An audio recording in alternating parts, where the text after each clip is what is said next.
Hello everyone, welcome back to Paranormal M. I'm glad you're here tonight. Please turn on notifications so you don't miss the next videos. And if you've ever had something paranormal or unexplained happen to you, feel free to send your story to me. This first story starts in a quiet house late at night. The storyteller and her boyfriend had just gotten home, and everything seemed normal at first. Until he saw someone moving near the back door. Let's get into it now. I hope you all sleep well tonight.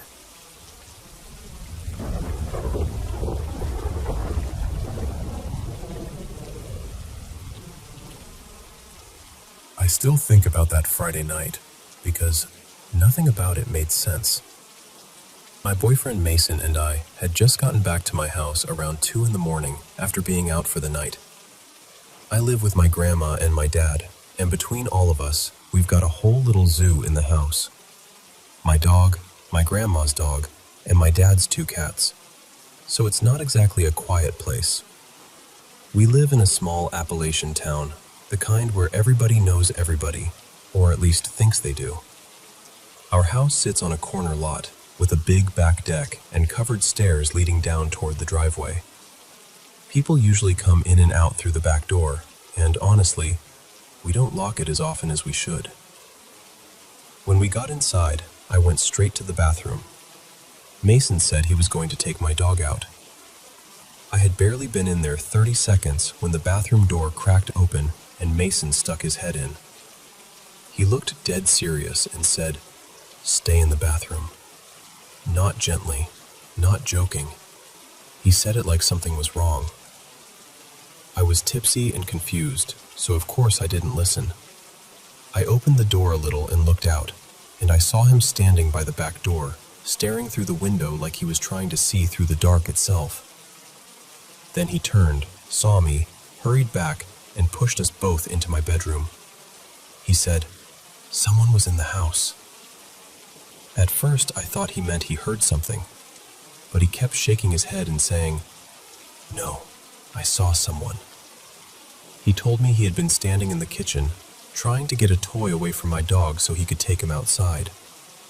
Then he noticed a light, like a flashlight, moving, and when he looked up, he saw the back of a person walking right out through our back door.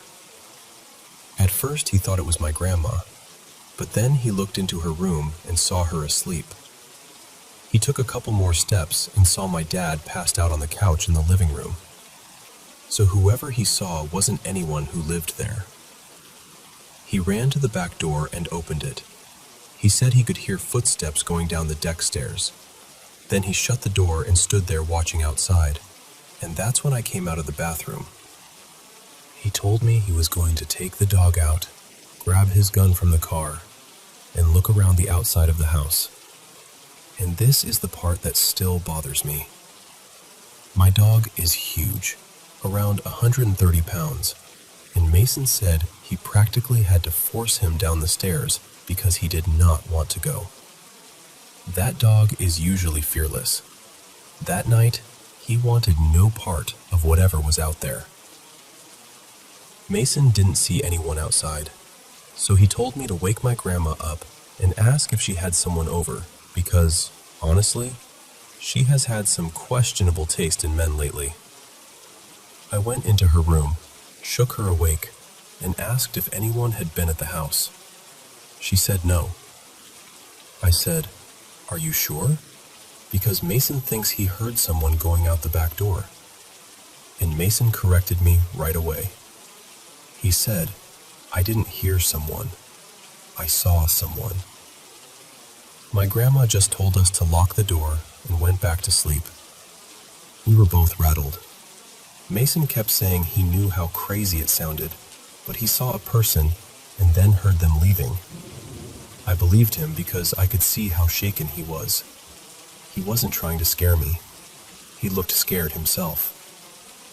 But here's what I couldn't understand. How could someone be in our house and neither dog react? And how could someone get past Mason in the kitchen without him noticing until they were already at the door? He was only about 8 feet away. The only thing that made any sense was that someone had come in, realized Mason and my giant dog were standing right there, and tried to slip back out before getting caught. The next morning, my grandma barely remembered me waking her up. My dad didn't believe it at all. He said, "Why would someone come in here with cars in the driveway and the TV on?" He also said the dogs would have gone insane if someone had really been inside. Then he joked that Mason shouldn't do mushrooms if he couldn't handle them. But Mason doesn't even like scary movies. He won't watch paranormal stuff. He is not the kind of person who would make something like that up for fun. So I kept thinking about it. Then Saturday night happened. I got home from work around 3 in the morning. I work at a bar, so that's normal for me. When I came in, my dad shot up off the couch and said, "Oh, you scared me. I didn't hear you come in. But you are not going to believe what happened tonight." He told me he heard someone run across the back porch. He went outside, thinking he was finally going to catch whoever it was. He walked around the house, didn't see anybody, and came back inside. Then he said one of the cats was floating in the kitchen. I just stared at him. He said the cat was about 3 feet off the ground, and then it dropped.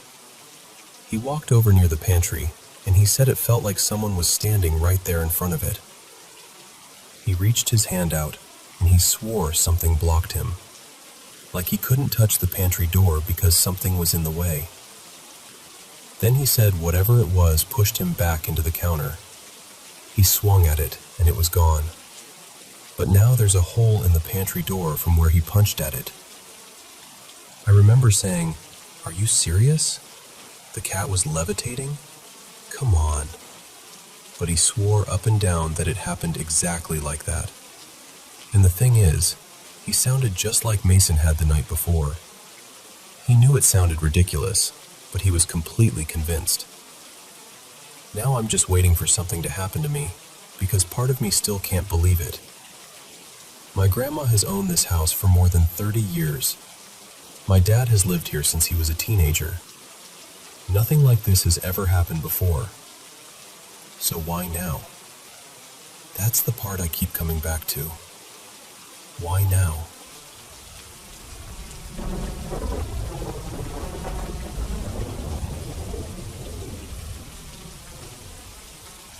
I was 18 when I finally started telling people about one of the most frightening things that ever happened to me. But the actual night happened when I was 15. I'm from Northern Ireland, though I've always just thought of it as Ireland in my own head. That weekend, I was taking part in the Duke of Edinburgh Award, and our group had gone out hiking and camping in the Mourne Mountains. We were staying near Tollymore Forest Park, in one of those places that feels beautiful during the day, but completely different once the light disappears. It was the final night of the trip, and we were all exhausted. We'd spent the whole day walking over rough ground, carrying heavy bags, trying to pretend our feet weren't killing us. Our tents were pitched a fair distance from the bathroom block, maybe 10 or 15 minutes away on foot, and before bed, we all made the little trek over to wash up. I ended up being the last one inside. The bathrooms were old, dim, and not exactly comforting. The lights had this dull amber glow, and everything smelled faintly damp. I was washing my hands when one of the hand dryers suddenly blasted on behind me. I froze. I was nowhere near it. After a second, I told myself it was probably a moth or a fly setting off the sensor. There were insects everywhere that night, so that explanation was easy enough to grab onto. I finished washing my hands as quickly as I could. Then, the bathroom door rattled. Not gently either. It shook like somebody was standing outside, pulling at it. I thought it was one of the lads messing about, trying to hurry me up. So I opened the door, already annoyed and ready to say something. But nobody was there. Down the path, I could see the beams from my friends' torches moving away toward the campsite. They were already well ahead of me. I remember feeling irritated more than scared at first, probably because being angry was easier. I just shut the door behind me and started walking back. But halfway along the path, something changed. I got this sudden, horrible feeling that I was being watched. Not just nerves, not just the dark. It felt focused, like someone had turned their attention directly onto me. My skin went cold, and every hair on my arm seemed to lift at once. I tried to keep walking normally, but I couldn't. I started jogging, then running. At one point, I heard a thin, whining sound coming from the trees off to my side. I told myself it was an animal, a fox maybe, something harmless. I didn't stop to check. When I reached the gate near the campsite, my friends were waiting there, laughing at first because I'd come charging up the trail. But once they saw my face, they went quiet. We walked the last stretch together. That was when we noticed the tents. Something was wrong. A few bags had been pulled open. One tent flap was half unzipped. Stuff had shifted around in ways none of us remembered leaving it. We were 15, tired, and suddenly very aware that we had no phones, no easy way to contact anyone, and no real idea whether somebody was still nearby. Naturally, because teenage logic is a strange little machine, we decided the best response was to light a campfire and roast marshmallows. For a while, we tried to act like everything was fine. We joked too loudly. We kept the fire going. We stayed close together. But even the fire felt strange. It kept dipping low for no reason, then flaring up in odd little bursts. The wind would move through the campsite in these sudden cold pulls, and every so often someone would stop talking because they thought they'd heard something. Nobody wanted to be the one to say it, but we were all unsettled. Eventually, around midnight, we gave up and went to bed. None of us wanted to sleep alone, so we paired off in the tents. My friend Kaylin ended up sleeping beside me. I must have fallen asleep for a while, because the next thing I remember is waking suddenly in the dark. At first, I didn't know what had woken me. Then, I heard Kaylin's voice outside the tent. It was quiet, but clear enough. It sounded like he was standing just beyond the fabric, saying my name. My stomach dropped, because Kaylin was right beside me. I could hear him breathing. I could feel him shift slightly in his sleeping bag. I lay there completely still, too scared to move, listening to the voice outside. It sounded so much like him that my mind couldn't make sense of it. After a few seconds, I reached over and shook him awake. The second he stirred, the voice stopped. We didn't sleep much after that. We just lay there, whispering, listening to every crackle, every rustle, every small sound from outside the tent until morning finally came. To this day, I don't really know what happened that night. The sensible part of me can explain pieces of it. The hand dryer could have been triggered by insects. The door could have rattled from wind. The tents could have been disturbed by an animal. The voice might have been exhaustion, or someone else nearby, or my brain playing tricks after a long day in the mountains. But it didn't feel like that. It felt deliberate.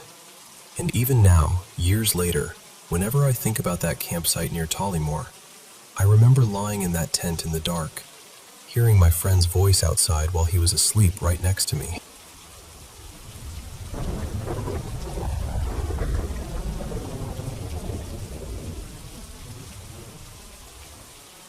I'm 20 years old, male, and I'm from Australia. Before I get into this, I just want to say up front that I know how it sounds. I know it sounds like something someone would make up for attention or dress up to be scarier than it really was. But I'm telling you honestly, this happened. It's still happening. And I don't really know what to do with it anymore. My whole life, sleep has been strange for me. When I was little, I used to wake up and see these tall, dark shapes standing near my bed. They were huge, almost stretched up toward the ceiling, and I remember being terrified of them at first. Any kid would be. But the strange thing is, they never felt like they were there to hurt me. They felt watchful, protective even. It's hard to explain, but there was this calmness around them, like they were guarding the room. Like as frightening as they looked, they weren't the danger. They were there because of the danger. Eventually, those shadows stopped appearing. I got older, and I told myself it was just childhood imagination. A weird little phase, something I'd grown out of. But then my teenage years brought something different. Nightmares. Not just bad dreams either. These were awful, vivid nightmares that felt completely real while I was inside them.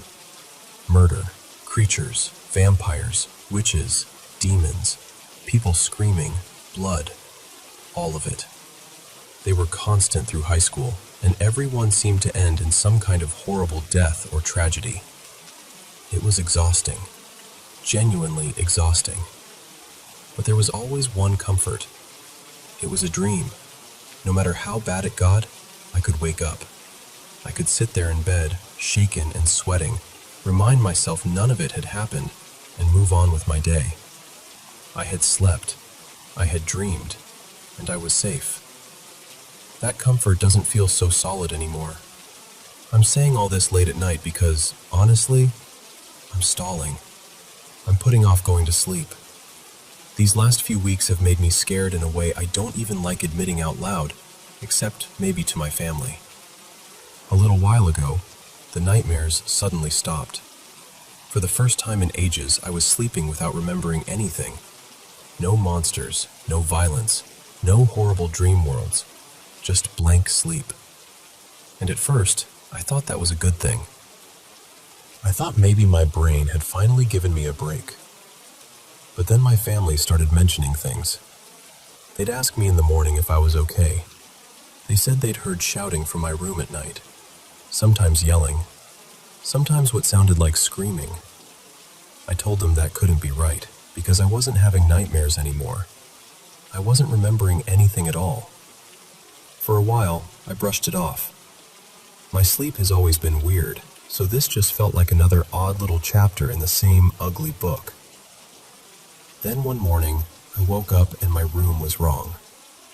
To explain it properly, my bed sits sort of in the middle of the room, pushed against one wall. I've got a bedside table on either side.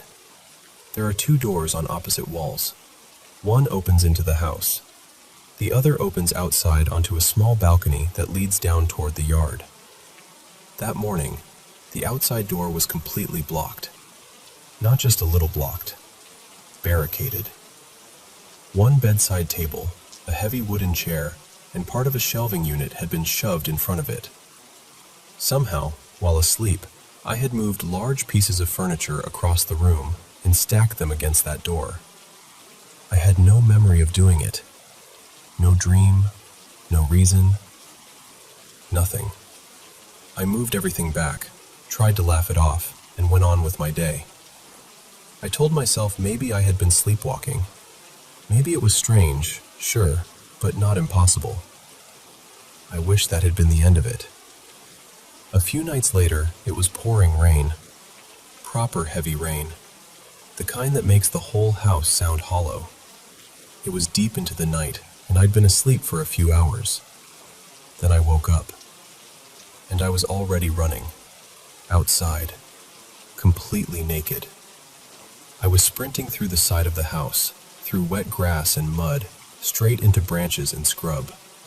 My feet were filthy. My skin was soaked. Twigs were scratching my arms and legs, and I was just moving, fast, like I'd been awake the whole time. But I hadn't been. That's the part I can't get past.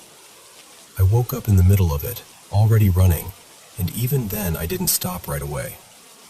I didn't panic because I was naked. I didn't panic because I was outside in the rain. I didn't even panic because I had somehow gotten off the balcony while unconscious, even though the stairs are old and slippery enough that I barely trust them when I'm awake. None of that mattered.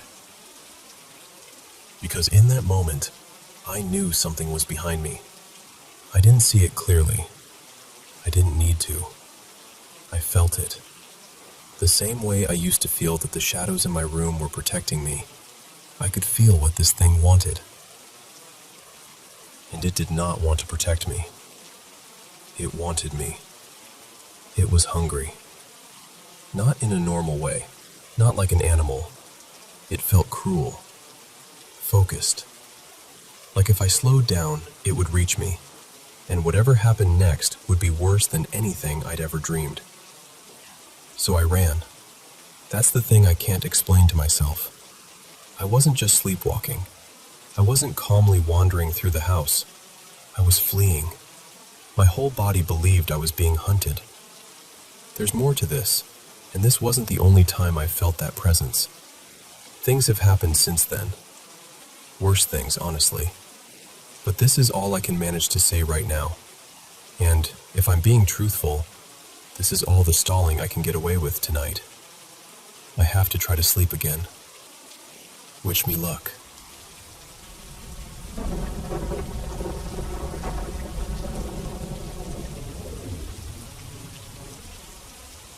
I grew up in a Christian home. We were Baptist, so Sundays meant church, usually for hours at a time. And I don't say this with bitterness, because there were good people there, and I know a lot of them truly believed. But even as a little kid, I don't think I ever fully connected with it. I remember being maybe 6 or 7, sitting there and wondering why the adults were telling us stories that sounded impossible. I kept thinking, are we really supposed to believe this happened?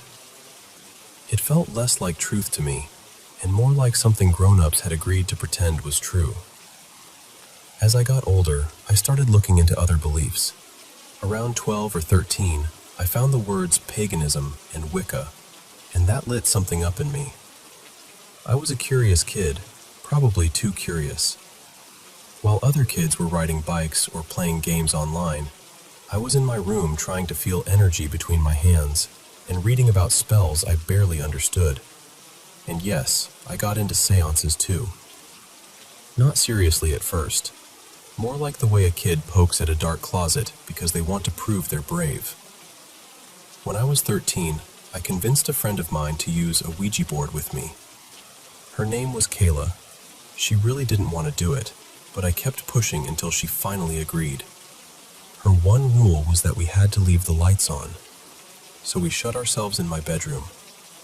I pulled out the board, the kind you could buy at any toy store back then. Beige and black, plastic planchette, little clear window in the middle. Nothing about it looked powerful. Honestly, it looked cheap. I explained the rules to her, very seriously, because of course at 13 I thought I knew things. I told her not to move it on purpose. She told me not to move it either. We put our fingers on the planchette and started asking questions. At first, nothing happened. We laughed a little, whispered, argued about what counted as a good question. Then the planchette moved. I asked, "Is someone here?" It spelled out D-E-A-D. Kayla screamed. I mean, she really screamed. She said, "It says dead. Why are you doing that?" I told her I wasn't moving it. She accused me again. I told her to keep her hands on it. Then the planchette moved to no so hard that it made both of us freeze. I asked, "Are you still here?" It moved to yes. I asked, "How old are you?" It spelled 13. Then I asked, "What's your name?" It started spelling A-Z-A-R, and Kayla ripped her hands away. She said, "No, I'm done. Put it away." I remember being annoyed, which sounds ridiculous now. At the time, I felt like she had ruined something important. Something real was finally happening, and she was too scared to keep going. So I shoved the board back into my closet. Kayla sat on my bed, completely still. My bedroom door was closed. It was late, and I decided we should just go to sleep. I reached up and turned off the light. The second the room went dark, my bed started shaking. At first, it was subtle, just enough that I thought maybe I imagined it. Then it got stronger.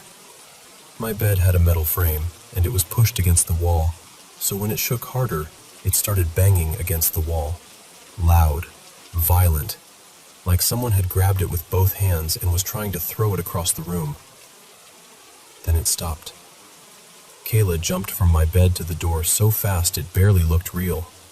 She flung it open and started yelling that I was messing with her. I yelled back that she was messing with me. But I checked the room. I checked under the bed. I checked the frame. There was nothing. As an adult, I've wondered if maybe it was some kind of small earthquake. But we were in Northeast Texas, and I had never felt anything like that before or after. And even if it was, the timing still bothers me. Kayla ran home that night. It was around 2 a.m. Her mom didn't answer the phone, so she just left. She never slept over again. Years later, when we were in our 20s, she messaged me out of nowhere and asked if I remembered that night. She said she still wouldn't step foot in my dad's house again. After that, I learned about shielding, cleansing, protection, all of it. I got rid of the board. Life moved on. I had other strange experiences over the years, but that story became one of those spooky things I'd tell at parties.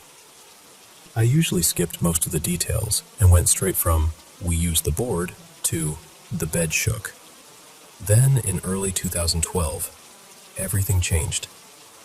I was newly married, and my husband and I had just moved into a rental house in a quiet neighborhood. It was a nice place. Nothing about it felt wrong at first. Our first night there, my husband had to work. I wasn't usually afraid to be alone, but I stayed up late putting blinds on the bedroom windows because I hated the idea of waking up and seeing someone standing outside, looking in. That fear has never really left me. Eventually, I fell asleep, and I had a dream that felt too real. In the dream, I was still unpacking. Boxes were everywhere. I was in the kitchen, moving dishes around, trying to make the house feel like ours. Then there was a knock at the front door. When I looked outside, it was suddenly night. I put the chain lock on before opening the door. When I cracked it open, there was a man standing there. He was handsome in a polished, unsettling way. Dark hair combed neatly to one side. A coat, dress pants, a tie. Clear blue eyes that looked straight through me. He wasn't especially tall, but he carried himself with this quiet confidence that made my stomach tighten. He smiled and said, "Hello, I wanted to welcome you to my home. May I come in?" Something inside me screamed, "No." I told him no. He smiled wider and said, "But you want to." And the awful thing is, part of me did. Somewhere in my mind, I remembered hearing that certain things couldn't enter unless they were invited. I don't know why that came to me, but it did. I also felt, with absolute certainty, that I needed his name. So I asked, "What was your name?" He murmured something I couldn't understand. Then he asked again if he could come in. I said, "I'm sorry, I didn't catch that." For just a second, his face changed. The smile dropped. He looked irritated, almost angry. Then it was gone, and he was smiling again. He said, "Why don't you just let me in? Everything will be fine if you let me in." I started to panic because I could feel myself weakening. Every part of me knew not to open that door, but my body wouldn't close it either. Then I had this thought. Ask 3 times. So I asked again, "What is your name?" He stepped closer, just enough that I could see his eyes more clearly through the crack in the door. He said, "If I tell you my name, will you let me in?" Before I could stop myself, I said yes. He smiled and said, "Good girl. My name is Azrael. I am a fallen angel of God. You will let me in now." And then I did. It was like I wasn't driving my own body anymore. My head felt foggy. I closed the door just enough to undo the chain. Then I opened it and stepped back. The moment he crossed the threshold, the fog lifted, and I couldn't remember his name. I just remember thinking, who is this man? Why is he in my house? How did he get me to open the door? He moved past me like he belonged there. Not rushed, not curious exactly. More like he was inspecting something he already owned. He walked into the bedroom. He touched a few things, picked at the edge of a blanket, muttered words I couldn't understand. Then he turned and looked right at me. He took my hand and said, "Welcome to my home. I have to leave now, but I'll be back. Go back to sleep." The words didn't sound like English, but I understood them anyway. As he walked to the door, he turned and smiled. And suddenly I knew something without knowing how I knew it. This was not his first visit, and it would not be his last. He disappeared into the dark, and I closed and locked the door. Then I woke up in bed, panicked and sweating. The first thing I thought was, where did that dream come from? The second was, why can't I remember his name? Over the next few months, I started having sleep paralysis. At first, it happened occasionally, then more often. I researched everything I could. I even talked to my doctor, but medically, nothing seemed wrong. After about 6 months, it was happening almost every week. Eventually, I went to see a psychic reader. I didn't really know what else to do. She seemed uncomfortable almost immediately. She told me there was something dark around me, something attached, and that it was trying to damage my marriage. I didn't know what to do with that. I'm skeptical by nature, even with my own experiences, so I tried not to swallow it whole. Then she asked me if I had ever used a Ouija board. She said whatever it was had been around me since I was about 13. That hit me hard. She wouldn't explain much more, or maybe she couldn't. She just told me I needed protection and suggested I start going to church. I left with more questions than answers. The dreams got worse for a while. I burned sage. I prayed in my own way. I imagined light around myself before I slept. Sometimes it helped. Sometimes it didn't. Less than a year later, I filed for divorce and asked my ex to leave the house. And the dreams stopped. Immediately. I also had friends come over and help me cleanse the house, just to be safe. So I can't say with certainty what changed things. Maybe it was the cleansing. Maybe it was him leaving. Maybe it was me finally taking my life back. But I slept again. And after months of being afraid to close my eyes, that felt like getting a piece of my soul returned to me. I haven't had anything happen since that felt connected to it. Part of me wonders if whatever it was got what it wanted and left. Another part of me wonders if it followed my ex when he went. I don't know. I cut contact a few months after the divorce, so I have no idea what happened to him after that. And I'll be honest, I've wondered if the second half of it was stress. That marriage was abusive, and stress can do terrible things to the mind and body. But that still doesn't explain the psychic knowing about the Ouija board. It doesn't explain the name starting the same way when I was 13. It doesn't explain the feeling I had when that man stepped into my dream house like he owned it. So I don't claim to know exactly what happened. I only know what I experienced. And I know this. Some doors should never be opened just because you're curious about what's on the other side.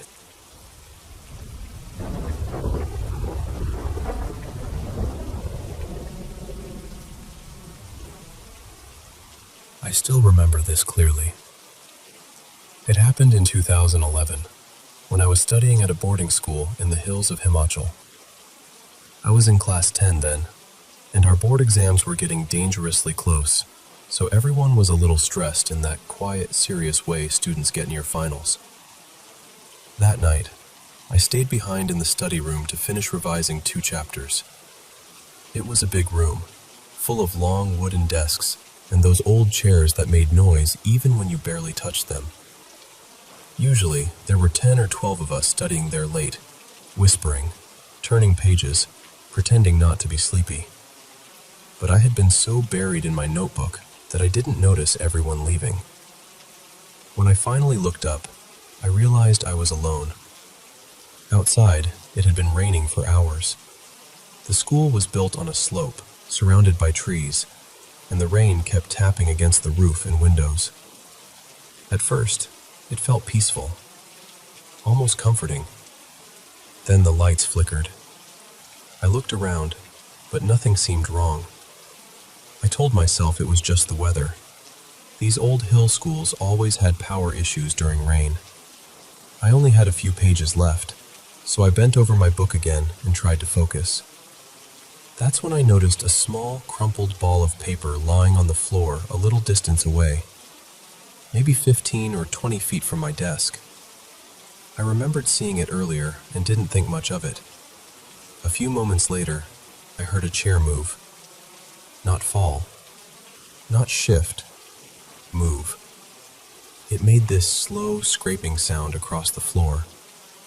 I looked up so fast my neck hurt, but the room was empty. Every chair was exactly where it should have been. For a few seconds, I just sat there staring. Then I laughed under my breath. The kind of laugh you make when you're trying to convince yourself you're not scared. I thought maybe I was exhausted. Maybe my mind was playing little midnight tricks on me. So I went back to reading. But when I looked up again, the paper ball was closer. Not right next to me, but close enough that I knew it hadn't been there before. I stared at it for a long moment. My first thought was wind. Maybe a window was open somewhere. Maybe the rain had pushed air through the cracks. There had to be some ordinary explanation, because ordinary explanations are what you cling to when your brain starts knocking on stranger doors. I forced myself to keep studying. 1 minute passed. Then, without even meaning to, I looked up again. The paper was closer now. Maybe 8 or 9 feet away.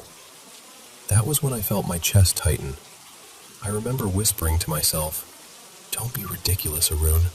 Finish the chapter and go." So I did. Or at least, I tried. I read the same paragraph again and again, but none of the words stayed in my head. The room suddenly felt too large, too quiet.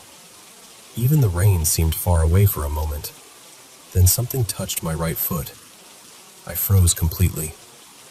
Very slowly, I looked down. That same crumpled paper ball was resting against my shoe. There was no wind. None. The windows were on the far side of the room, shut against the rain. I grabbed the paper and threw it hard across the room, harder than I needed to.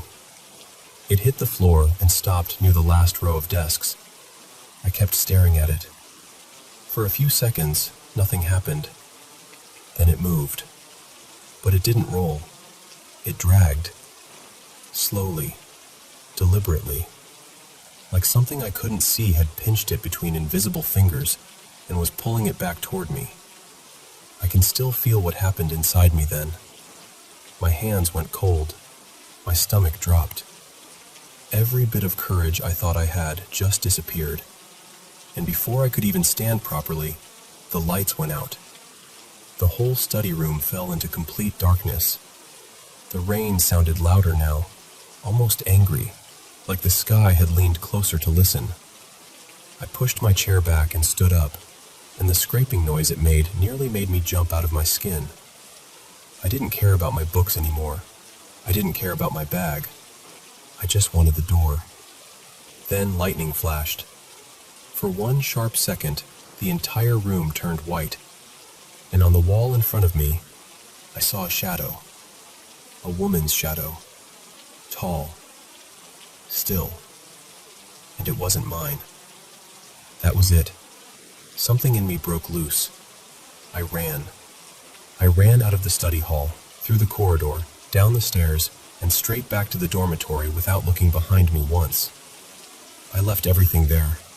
My books, my bag, even my sweater. When I reached my bed, I pulled the blanket over my head and tried to breathe quietly. as if making sound would somehow tell whatever it was where I had gone. I didn't tell anyone that night. I just lay there awake, shaking, listening to the rain. And sometime before morning, caught somewhere between fear and disbelief, I cried myself to sleep.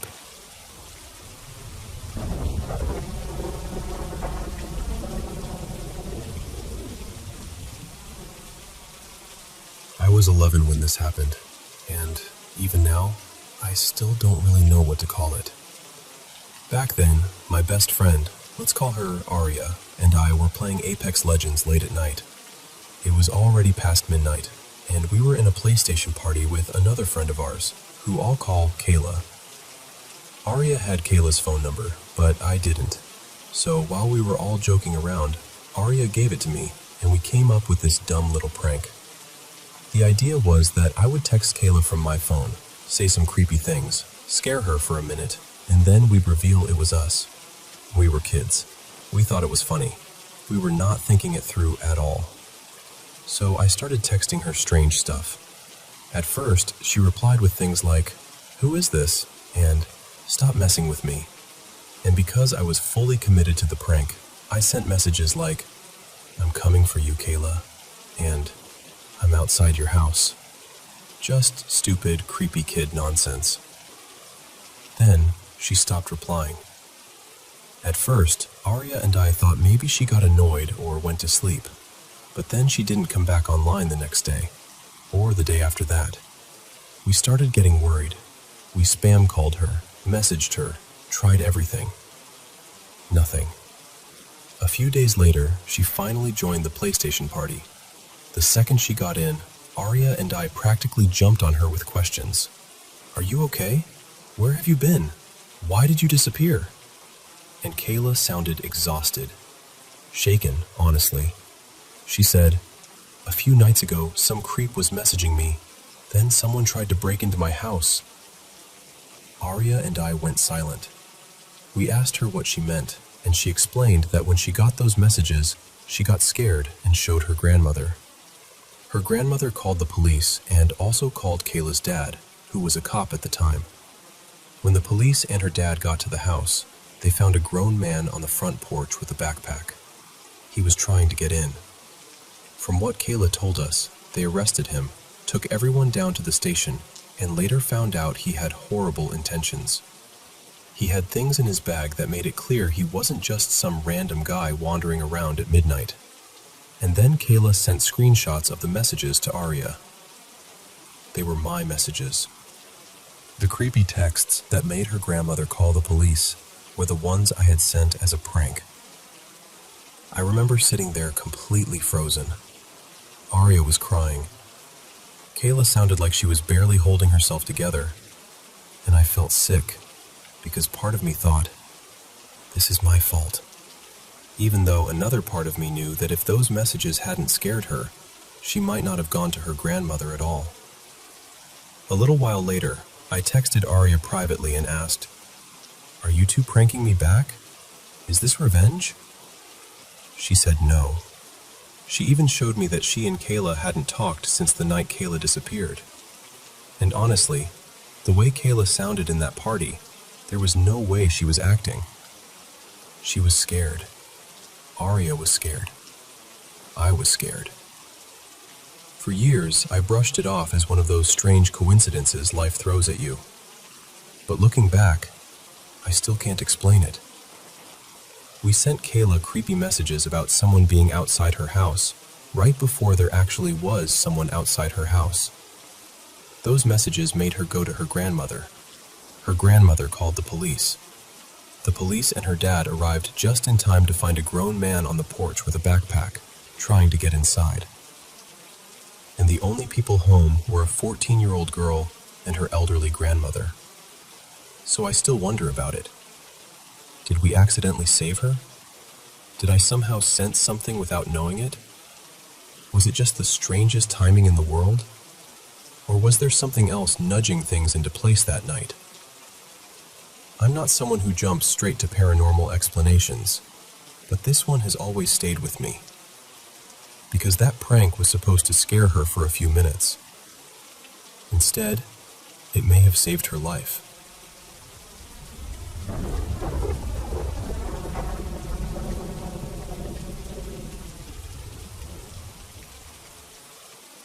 I was born in Sweetwater, Texas, back in the early 80s. We lived a little ways outside town, on a patch of land that technically wasn't part of anything yet. I used to call it the Yellow Grass Place, because that's mostly what it was. Yellow grass, low spots that filled with tadpoles after a hard rain, and those thorny mesquite trees standing around like they were guarding secrets. My dad's side of the family had been there for generations. They came west after the Civil War, carrying a lot of old mountain stories with them. My dad worked in oil exploration out near Abilene, and he believed in things most people would rather laugh off. He called them haints. That was his word for anything you couldn't quite explain. Ghosts, strange lights, creatures in the brush, whatever moved just outside the edge of reason. So I grew up around odd stories.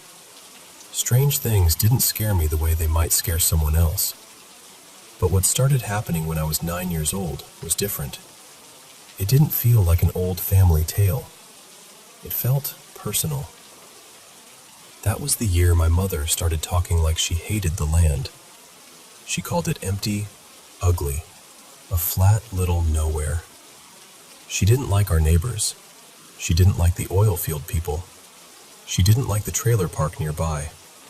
And more, she kept asking me whether I wouldn't rather live closer to my Granny Nell in Garland, where there were stores and sidewalks and other kids. Not long after that, my parents divorced.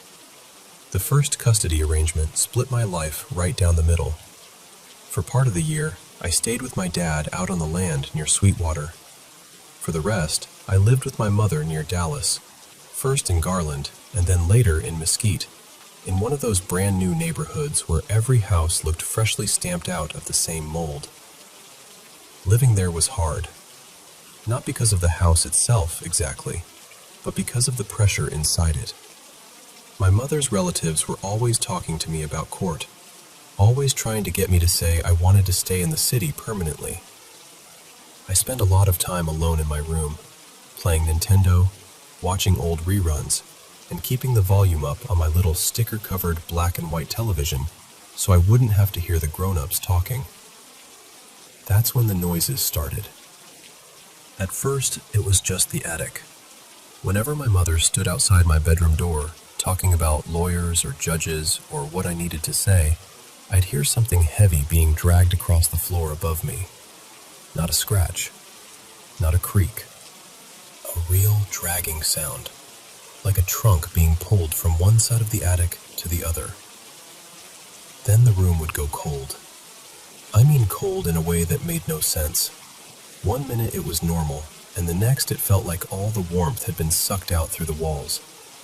And this wasn't some old farmhouse settling in the wind. This was a new house in a new subdivision. No history, no creaking bones, just drywall, carpet, and something that seemed to know when I was scared. The first time it became impossible to ignore, I was in the kitchen with my mother and two of my aunts.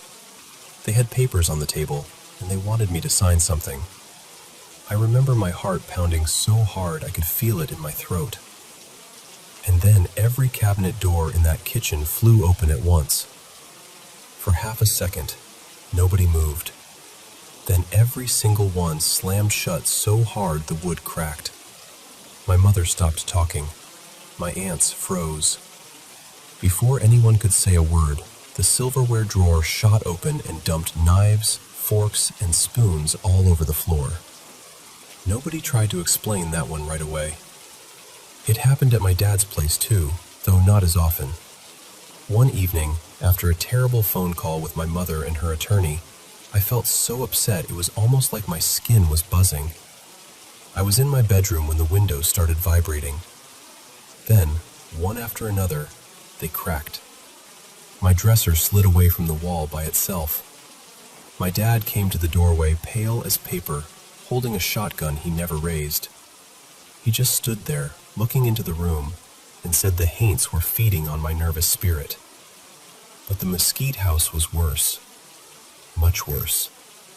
I'd wake up and find my furniture rearranged into strange stacks, like someone had been building towers while I slept. I'd hear thumping inside the walls so loud it knocked pictures crooked. Sometimes things moved when no one was near them. Sometimes the room turned icy the moment I started crying. Once, I was sitting on the bathroom floor, completely overwhelmed, when the mirror burst outward. Glass rained down around me, sparkling all over the tile. Not one piece cut me. I still don't know how that's possible. The second custody trial happened the summer I turned 12. That time, the judge gave my dad primary custody. And once that happened, the pressure changed. My mother's side didn't have the same hold over me anymore. There was nothing left to squeeze out of me. And slowly, the activity faded. By the time I was 13, the mesquite house had gone quiet. My things stayed where I left them. The cold spots disappeared. The thumps stopped. The cabinets stayed shut.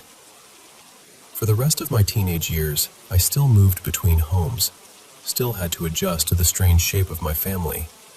But whatever had been tearing through that house was gone. I'm in my mid-40s now. I own the yellow grass place these days.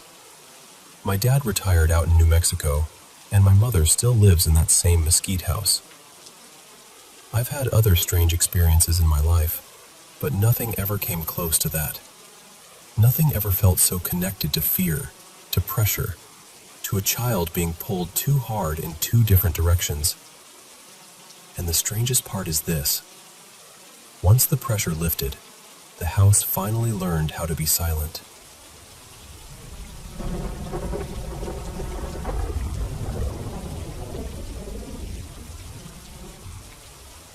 So, my sister-in-law spent the weekend at my uncle's house with my brother, and something happened there that honestly still gives me chills when I think about it.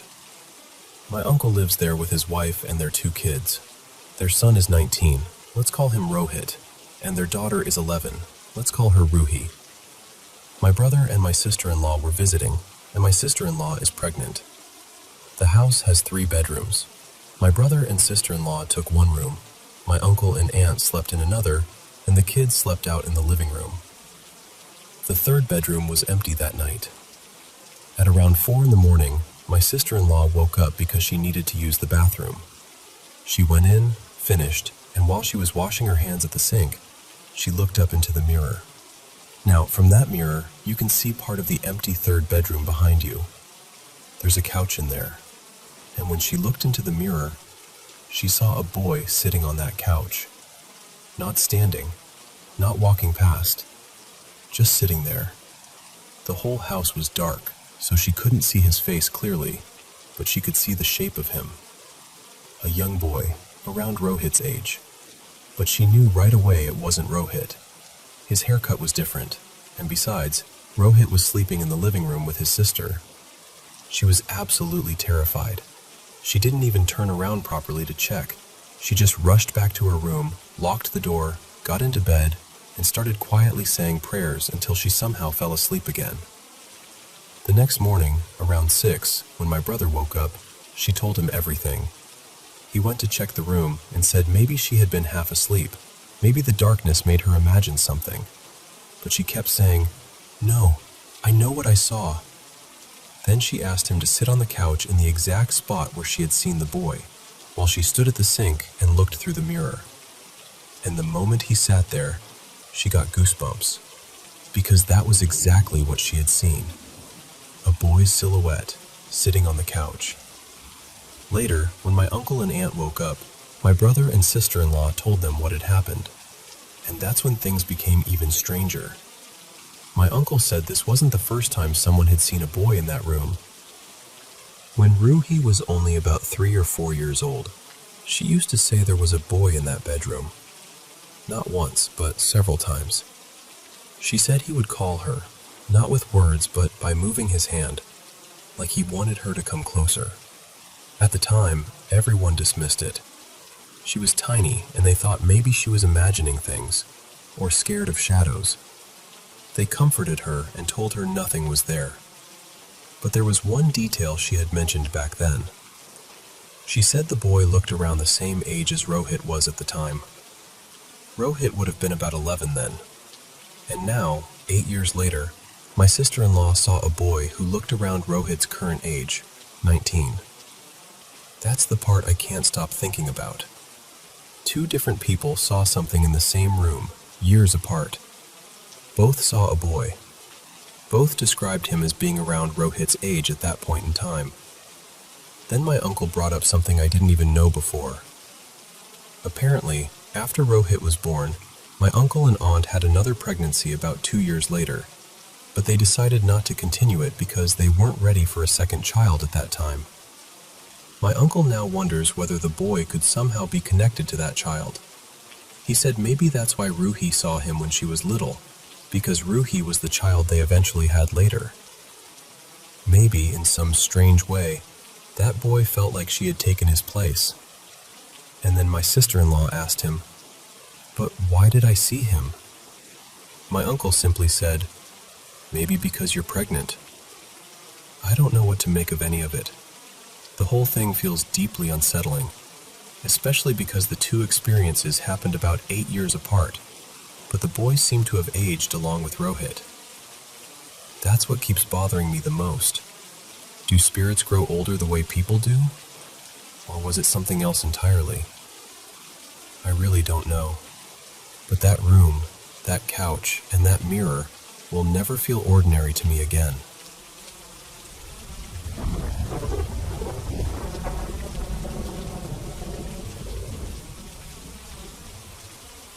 I still think about this sometimes, even though it happened a long time ago. I bumped into the younger sister of an old high school friend of mine, Patricia, totally by chance. We hadn't seen each other in years, so we started catching up, and that was when she told me something that stayed with me. She said Patricia hadn't really left the house in almost a year. Her family was worried sick. They thought maybe it was depression, maybe something else, but they didn't know how to reach her anymore. And then her sister asked if I might visit. She thought maybe seeing someone from the old days would help, even just a little. That night, I called our mutual friend from high school, Stella. The 3 of us used to be close, and I knew she'd want to know. Now, I should say this about Stella. She's always had this strange sensitivity. She doesn't call herself psychic or anything dramatic like that, but she picks up on things. Moods, presences, places that feel wrong. She rarely talks about it unless she has to. So the next afternoon, Stella and I went to see Patricia. And honestly, when Patricia opened the door, she looked normal. Tired, maybe, but normal. She smiled. She hugged us. She asked about our lives. For a while, it almost felt like we were back in school again, just older and quieter around the edges. But whenever we gently asked how she was really doing, she would pull away. Not physically, but you could feel it. Like a curtain dropping behind her eyes. Then, after a long silence, she said, very softly, "I'm not lonely. I talked to someone." I asked, "Who?" She looked past us toward the hallway and said, "I talked to the air." The room went completely still. I glanced at Stella and her face had gone pale. Not surprised, not confused, pale. When we were leaving, Patricia insisted on walking us out to the gate of the subdivision. Stella said goodbye first and left in a hurry. I remember thinking she looked like she couldn't get away fast enough. So it was just me and Patricia, standing there near the little guard shed, waiting for my brother to pick me up on his motorcycle. When he arrived, he greeted her politely, but I noticed this tiny flicker of confusion on his face. I didn't think much of it at the time. I figured he just hadn't seen her in years and was trying to place her. Later that night, while we were eating dinner, my brother asked how the visit had gone. I told him I wasn't sure. I said Patricia seemed fine on the outside, but something still felt wrong. Then he asked, casually, "Was that her cousin with you two?" I froze. "What cousin?" He looked at me and said, "The woman standing by the shed, the one who kept watching you." I remember my hand going cold around my glass. There had been no cousin, no sister, no neighbor, no one standing by the shed. It had only been me and Patricia.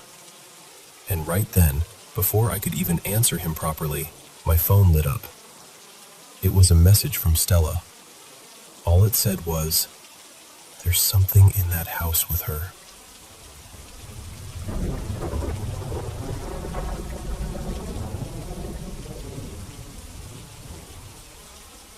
I want to tell you about the first memory I have that I can only call a glitch. Or maybe a displacement. I still don't have the right word for it. I was really young, and I don't remember the exact year, but it must have been somewhere around 1999 or 2000. Back then, my family lived in this old, yellowish-green house out in the country near Winsboro, Texas.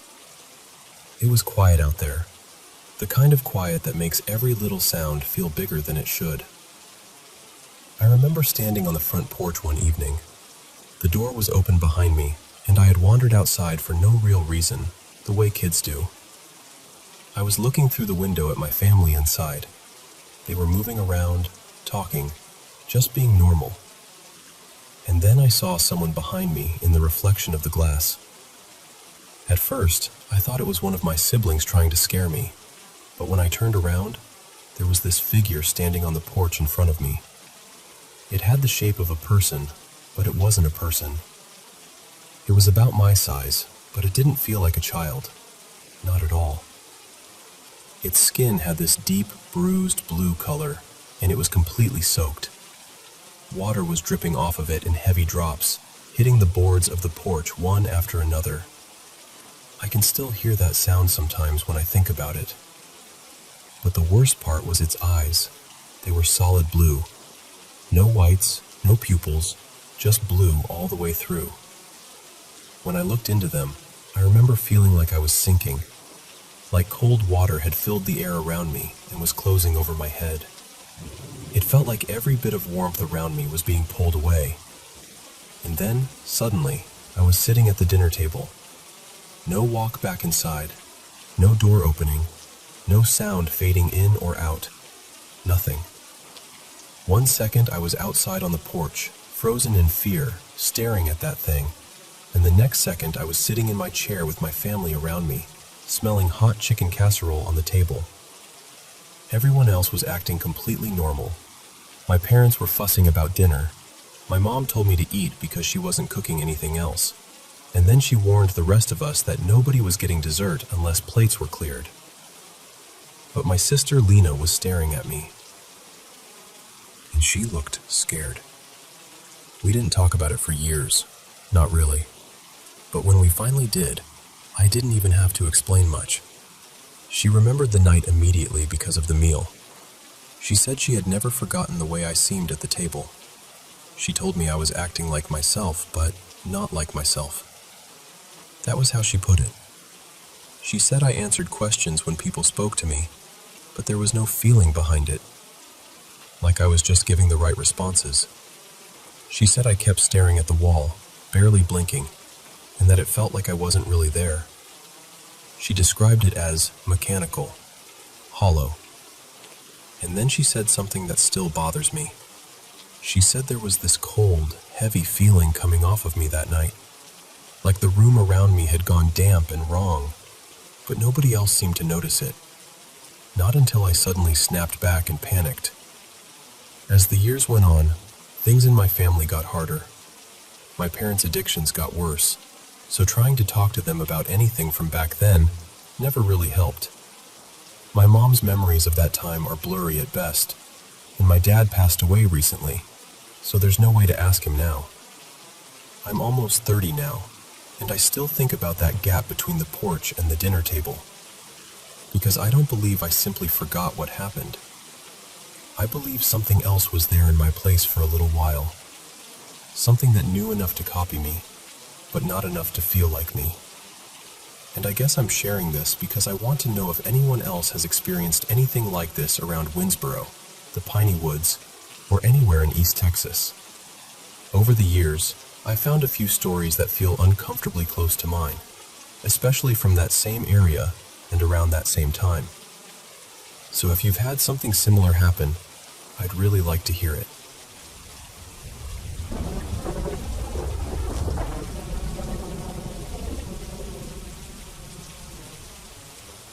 I want to tell you about something that still gets under my skin a little. Back when I was in college, years ago now, I used to work these long evening shifts at a diner just off campus, and when I'd finally clock out, usually somewhere between midnight and 2 in the morning, I'd go for a run. Not my brightest life choice, I know. But I knew that neighborhood like it was a map I'd drawn myself. I knew which cars belonged in which driveways. I knew the cracked slabs of sidewalk that could catch your toe if you weren't paying attention. I knew who kept their porch light on all night, who watched TV in the front room until dawn, and which older man walked his terrier at a frankly heroic hour.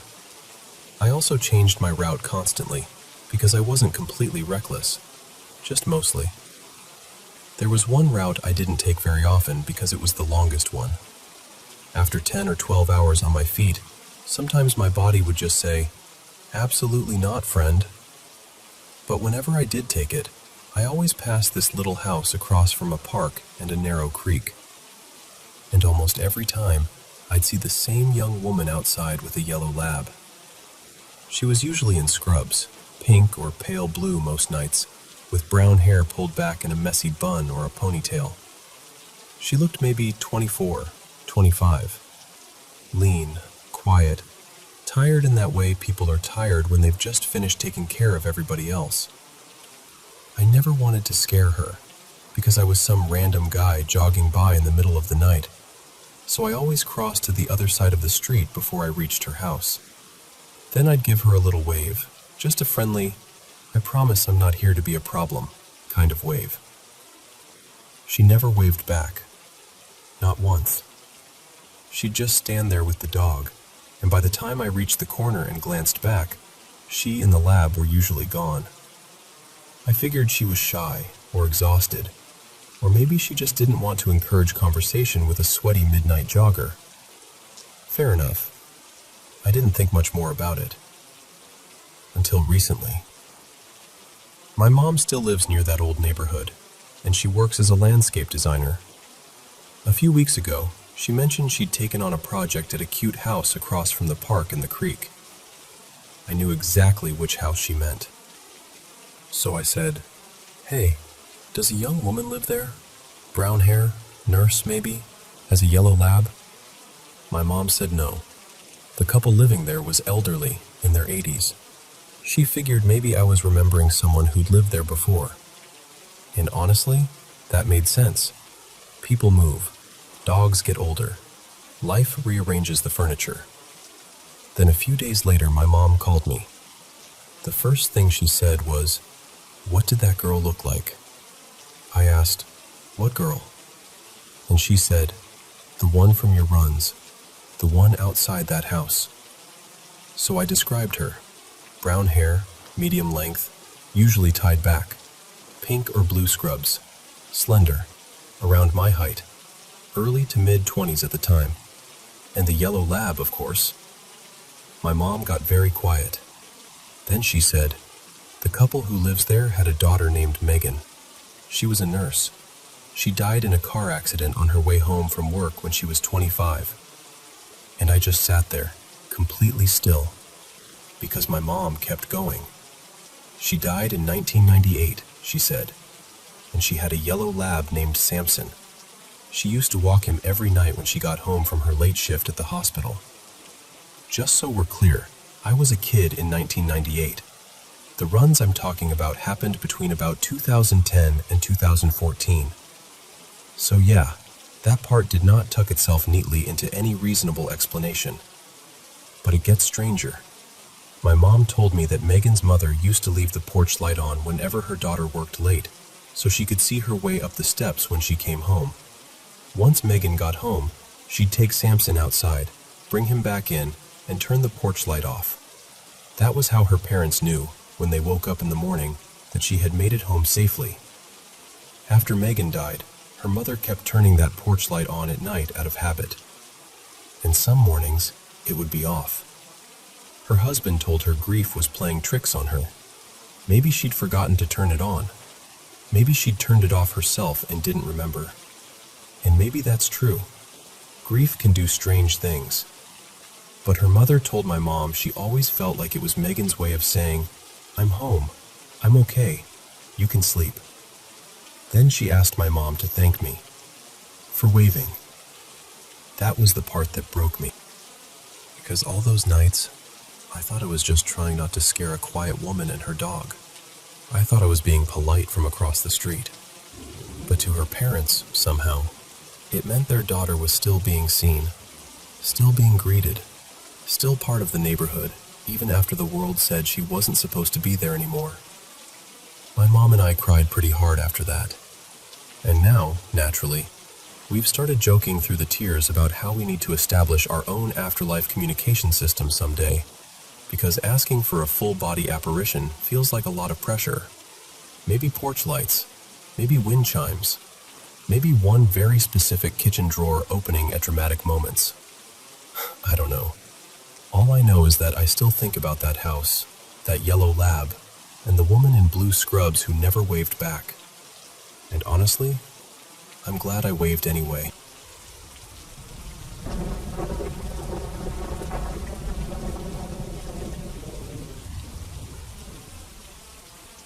I've had strange things happen around me for as long as I can remember. Even when I was little, there were moments I couldn't explain. Things I tried to brush off because I didn't know what else to do with them. But when I was a teenager, everything changed. It got darker, heavier. And now, at 33, I still think back on that part of my life and feel this cold little twist in my stomach. I know how it sounds, but this really happened. I swear it on all 10 of my cats' lives. I remember the night it began. I got a phone call from a close friend, and they told me that someone in our group, a friend named Riley, had taken their own life. I don't think I even understood it at first. I just remember this crushing feeling opening up inside me. I cried for hours. I screamed into my pillow. I kept thinking it had to be a mistake, that somebody had misunderstood something. By the time I finally fell asleep, I was completely exhausted. And of course, my bedroom at the time was in the basement. That night, I had a dream that my bedroom door slowly opened. A figure stepped inside. It was tall and thin, dressed completely in black. It had long, dark hair hanging around its head, pale skin, and no face. No eyes, no mouth, nothing. Just blank skin where a face should have been. It walked straight toward my bed like it knew exactly where it was going. Then it pulled out a knife and stabbed me right in the chest. I woke up instantly, panicking, clutching at my heart because I could still feel the pain. There were no marks, no scratches, nothing physical at first. But I was terrified. After that, the dreams kept coming. Sometimes the figure would just stand there and watch me. Sometimes it chased me. Sometimes I'd wake up with that feeling that something had been in the room with me, right beside the bed, waiting for me to open my eyes. The basement already had this horrible energy to it. Damp, quiet, too still. After those dreams started, I hated being down there alone. I'd run up the stairs like something was right behind me. A few months later, my family moved to another state. New house, new town, new everything. I thought maybe leaving that place would make it stop. It didn't. It got worse.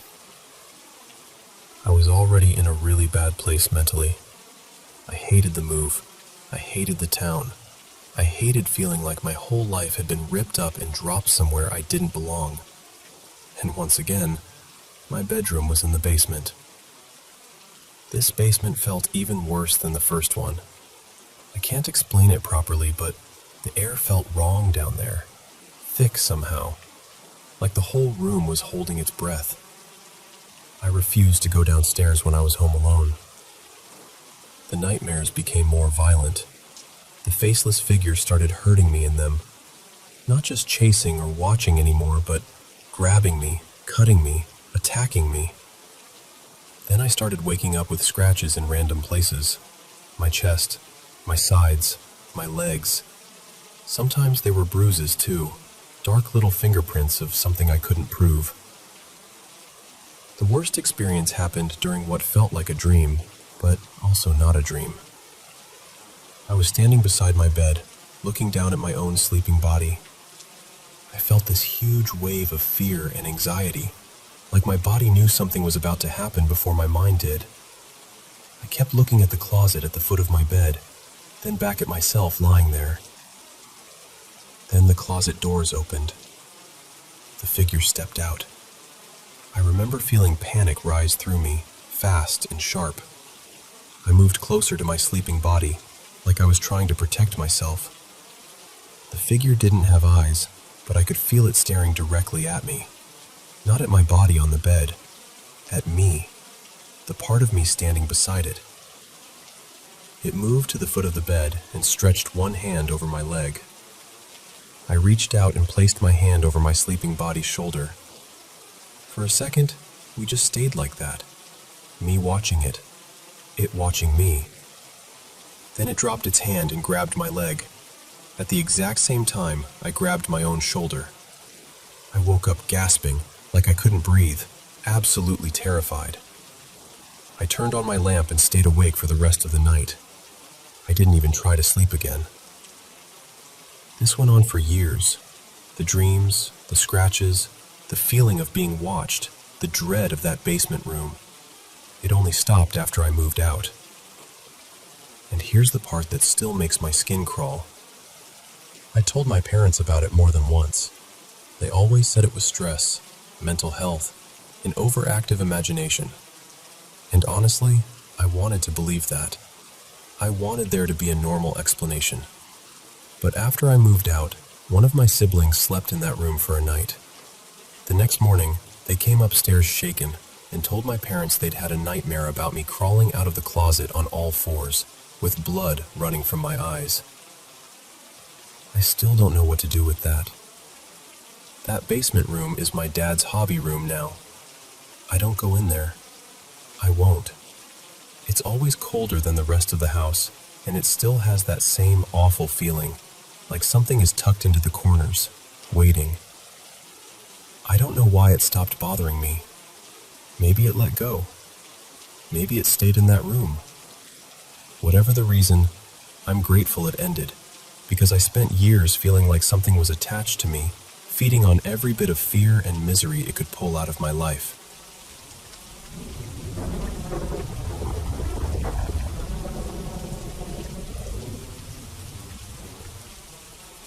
Hi, I'm Caleb. I'm 23, and I live in a small place outside Bloomington, Indiana. I want to say right away that I've never been the kind of person who believes in ghosts or anything paranormal. I don't watch those shows. I don't go looking for haunted places, and I've always figured most stories like that had a normal explanation hiding somewhere underneath. But lately, I don't know. Something in my life has been pushing me to rethink that. My grandmother passed away not too long ago, and after the funeral, my older brother and I went over to her house to sort through her things. It was quiet in there. Not scary quiet, just that heavy kind of quiet a house gets when the person who made it feel alive isn't there anymore. We each picked out a few things to keep. I took some of her porcelain dishes, a woven rug from the hallway, and a few small keepsakes. My brother took some old gardening books, a box of pressed flowers, and a couple of lamps she always liked. Then I noticed the painting. It was leaning against the wall in a spare room, half covered by a sheet. My grandfather had painted it years ago, apparently as a birthday present for my grandma. He died when I was younger, so I don't remember a lot about him, but I knew he liked to paint. Mostly landscapes, sometimes portraits. Nothing strange, really. But this one felt different. It showed a man sitting alone on a cluster of dark rocks, fishing under a black, stormy sky. The water looked too still, almost like glass, and the man's face was turned just enough that you couldn't quite see it. My grandfather used to paint himself into scenes sometimes, so I assumed it was supposed to be him. The thing is, as far as I know, he never fished. Not once. It wasn't an evil-looking painting. It wasn't bloody or creepy in an obvious way. It just felt wrong as a birthday gift. Sad, maybe. Lonely. Still, for whatever reason, I took it home. At first, nothing happened. I put the painting in my closet and forgot about it for a while. Then, one weekend, I decided it felt rude to keep something my grandfather made shoved behind coats and boxes, so I took it out and set it on top of a cabinet in the living room. That's when things changed. About 3 weeks ago, I was brushing my teeth before bed when I heard something slam against the floor with this unbelievable force. Not like something fell, like something had been thrown. I ran into the living room, and my TV remote was gone from the coffee table. I found it lying halfway inside my bedroom, several yards away. There's no way it could have landed there on its own. It would have had to fly across the room. I stood there staring at it, trying to make sense of it, but my brain just kind of rejected the whole thing. I told myself maybe I had left it there earlier. Maybe I was more tired than I realized. Maybe anything except what it looked like. So I went to bed. A few minutes after I lay down, I heard a man whisper. It was close. Not outside, not through the wall. Close. I couldn't make out the word exactly, but it sounded like he said, door. Or maybe, floor. Just one word, soft and rough, like somebody whispering through a dry throat. I froze for a second, then tried to convince myself I was half asleep. I had left my bedroom door mostly closed, but not latched, so there was a narrow gap between the door and the frame. And through that gap, I saw something standing in the hallway. It looked like a person-shaped shadow, tall, still. No clear face, no real edges, just darkness gathered into the shape of a man. But the eyes were there. They were white, not glowing like headlights exactly, but bright enough that I could see them in the dark. And they were looking straight at me. I have never felt fear like that in my life. It was like my body forgot how to work. I couldn't breathe right. I couldn't call out. I could barely move. I keep a handgun in the drawer beside my bed. I reached for it without taking my eyes off the thing in the doorway. My hand was shaking so badly I almost dropped it. I pointed it at the figure. It didn't move. I fired. The sound that came after was worse than the gunshot. It was this high, awful screech, like an animal dying somewhere between a fox and a deer. It filled the hallway for 1 second, maybe 2, and then it was gone. I got up, turned on every light I could reach, and opened the bedroom door. There was nothing there. No person, no animal, no blood. No damage, except the bullet hole where I'd missed the door frame and hit the wall. I called 911 because at that point I was convinced someone had broken into my house, or that I had just shot at something real and couldn't find it. The police came, searched the place, checked the doors and windows, and found no sign of anyone. They were professional about it, but I could tell how it looked. Since then, things have kept happening. Small things at first. Tapping from inside the walls, the sound of footsteps in the living room when I'm in bed, that painting shifting slightly on the cabinet, even though I swear I never touch it. Sometimes I wake up and feel like someone is standing close to the bed, watching me breathe. And every now and then, I hear that whisper again. I still can't tell if it's saying door or floor. I don't know what to do anymore. I can't afford to move. I can't sleep properly. I feel nervous in my own home all the time, and it's starting to wear me down in a way I don't know how to explain without sounding unstable. I used to think stories like this were just stories. Now I'm living inside one, and I want out.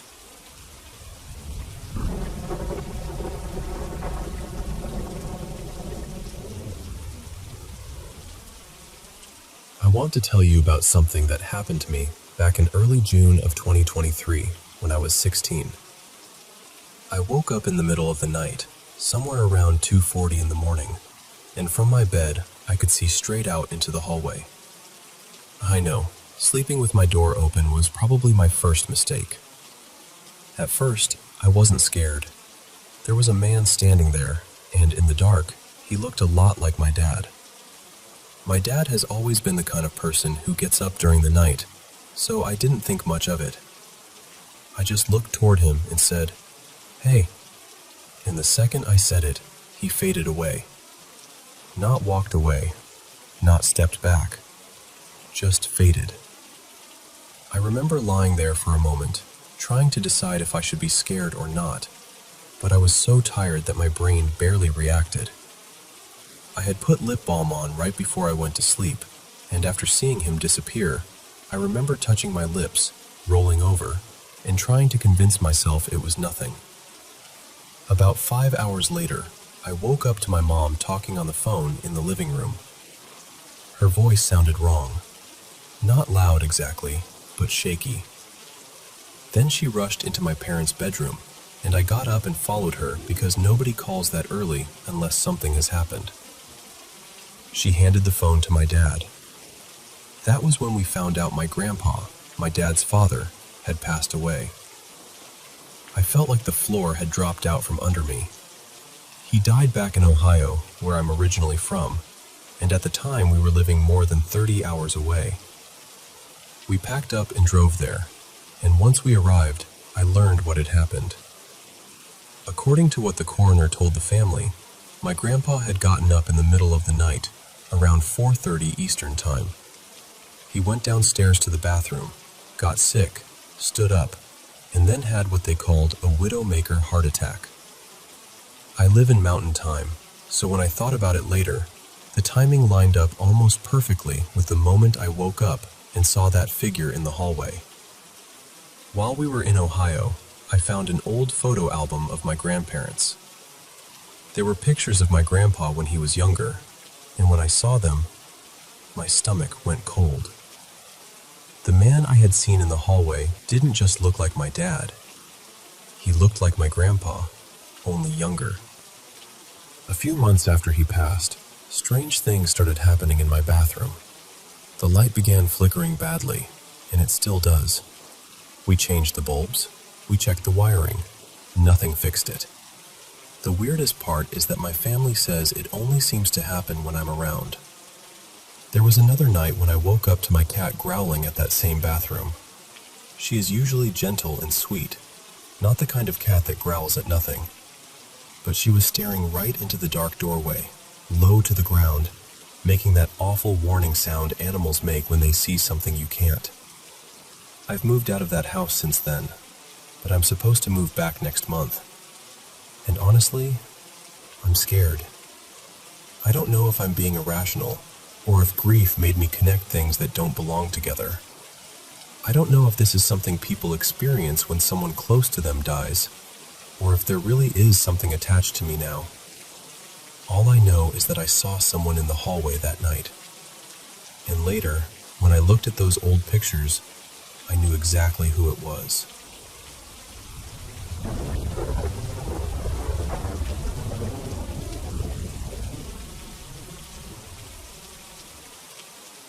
Let me tell you about this old schoolhouse out in a small Kansas town called Mayfield.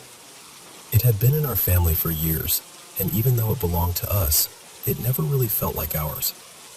It felt like it belonged to something older. The place was falling apart in that beautiful, unsettling way old buildings do. The brick was cracked, the windows were so dusty you could barely see through them, and the floors groaned every time you took a step. In daylight, it just looked abandoned. But at night, it felt alive in a way I still can't fully explain. One hot afternoon, my two sisters and I were wandering through the building, poking around like we always did, half curious and half trying to scare each other. We ended up in the old library, where the shelves were bowed with books nobody had touched in ages. That's where we found it, a diary. It was small and worn, with a faded blue cover and pages gone soft and yellow with time. Inside, it belonged to a girl named Clara, a student who had gone to school there long before we were ever born. And when we started reading, it didn't feel like just some old notebook. It felt personal. Her words were full of the kinds of things only a young girl would write down. Little worries, hopes, private thoughts, things she probably never imagined anyone else would read. That night, we couldn't stop thinking about it, so we went back. We climbed the narrow stairs to the upstairs office, carrying the diary with us. I still remember how loud those steps sounded under our feet. The moon was coming through the broken glass, laying these pale streaks across the floorboards. We sat down together in a circle with the diary between us, and I guess, in our own foolish way, we were trying to feel close to the girl who had written it, trying to reach back through time. The strange part is, the night had been completely still. Heavy summer air. No wind at all. But while we were sitting there talking softly, wondering about Clara and what her life had been like, this sudden rush of cold air swept through the room. Not just a draft. I mean a real, sharp gust. It passed right between me and my youngest sister, and it was so cold it made us both jump. It felt like something had moved through us. Something unseen, but very much there. One second the room was warm, and the next it felt like all the heat had been pulled out of it. I can still remember that chill on my face. We were scared, of course, but we stayed until we finally decided we'd had enough. Before we left, we hid the diary under a loose wooden step near the office. It seemed like the perfect hiding place, tucked where no one would think to look. We closed it up and went home, fully expecting it to be there when we came back. But it wasn't. When we returned, the whole building felt quiet in a different way. Too quiet. We went straight to the step, pulled it open, and the diary was gone. Just gone. No dust disturbed anywhere else, no explanation, nothing left behind. It was as if Clara had come back for it herself and taken her words with her. After that, the schoolhouse never felt the same to me. It seemed colder, harsher. The silence in those rooms felt heavier, like the place was listening. People around there still talk about it. Some say Clara's spirit never left, that she still lingers in that upstairs office, searching for the diary and brushing past anyone who stays there too long after dark. Others think the building itself kept the secret, that some things buried in the past aren't meant to be carried into the present. All I know is this. We found that diary, we read her words, and then one night, it vanished without a trace.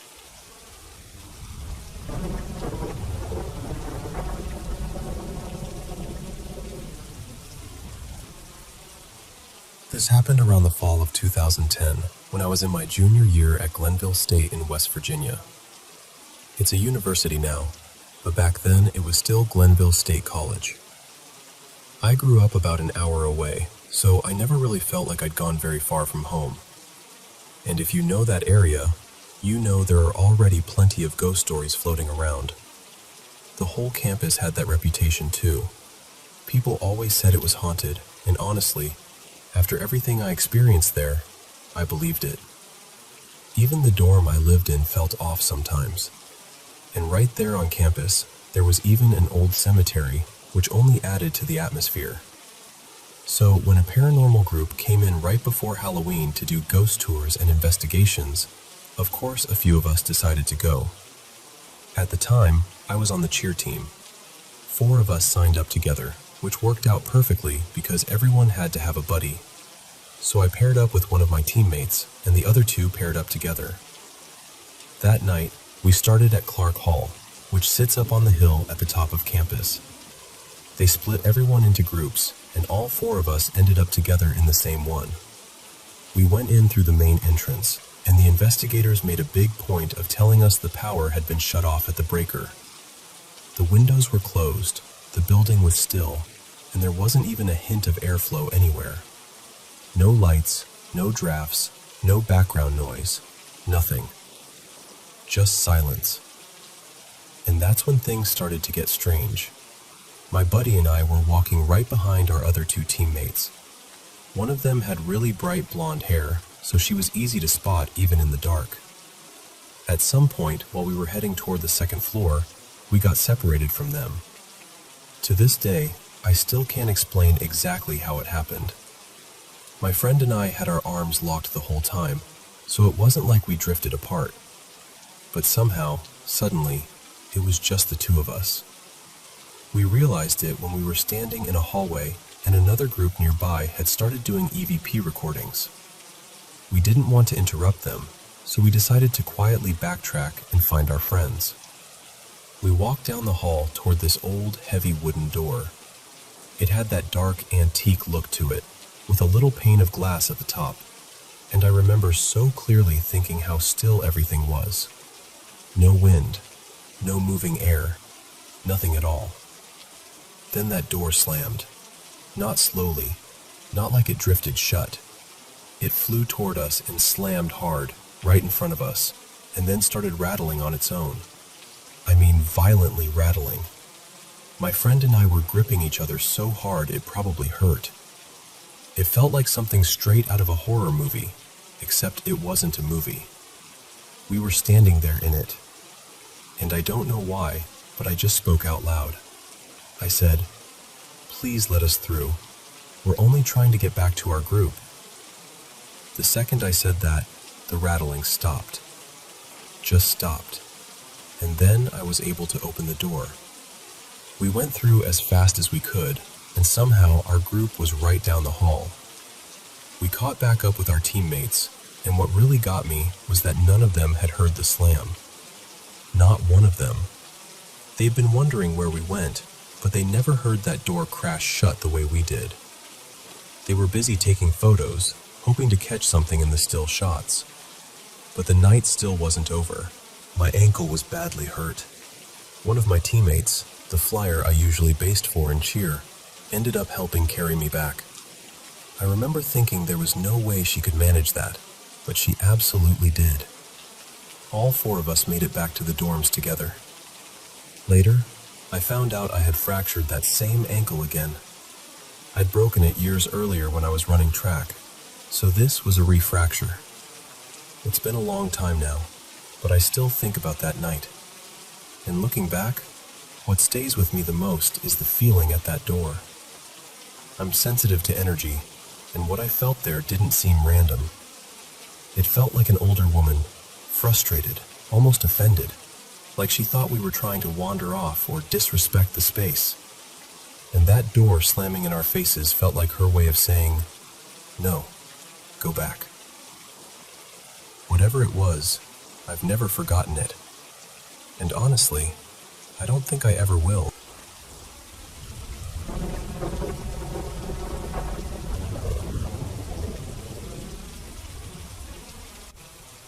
So, this happened maybe a couple of years after that whole boy in the bush chapter of my life.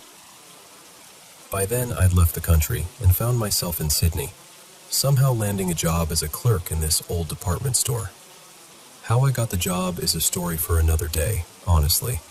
But I was young, a bit green, and pretty pleased with myself.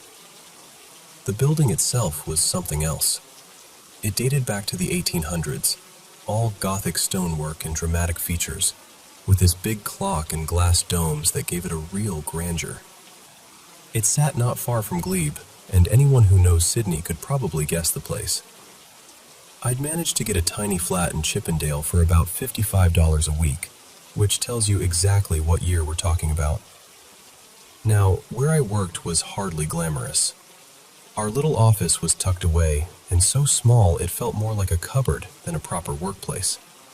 There were 2 computers jammed in there, and a row of machines that rattled out price tickets all day. Above us were these old, unused offices, and beyond them, an abandoned ballroom. I didn't think much of it at first. It was just an old building, that's all. I shared the office with a young woman I'll call Linda. Right from my first week, though, the place felt off. One afternoon, I was standing by the ticket machines when, out of the corner of my eye, I noticed a man in overalls just watching me. Hands in his pockets, still as anything. I turned straight away to look properly, and he was gone. Just gone. No footsteps, no door, nothing. After that, I kept catching glimpses of him. It happened often enough that I ended up giving him a name, Chaz. It sounds ridiculous now, but that somehow made it less unsettling.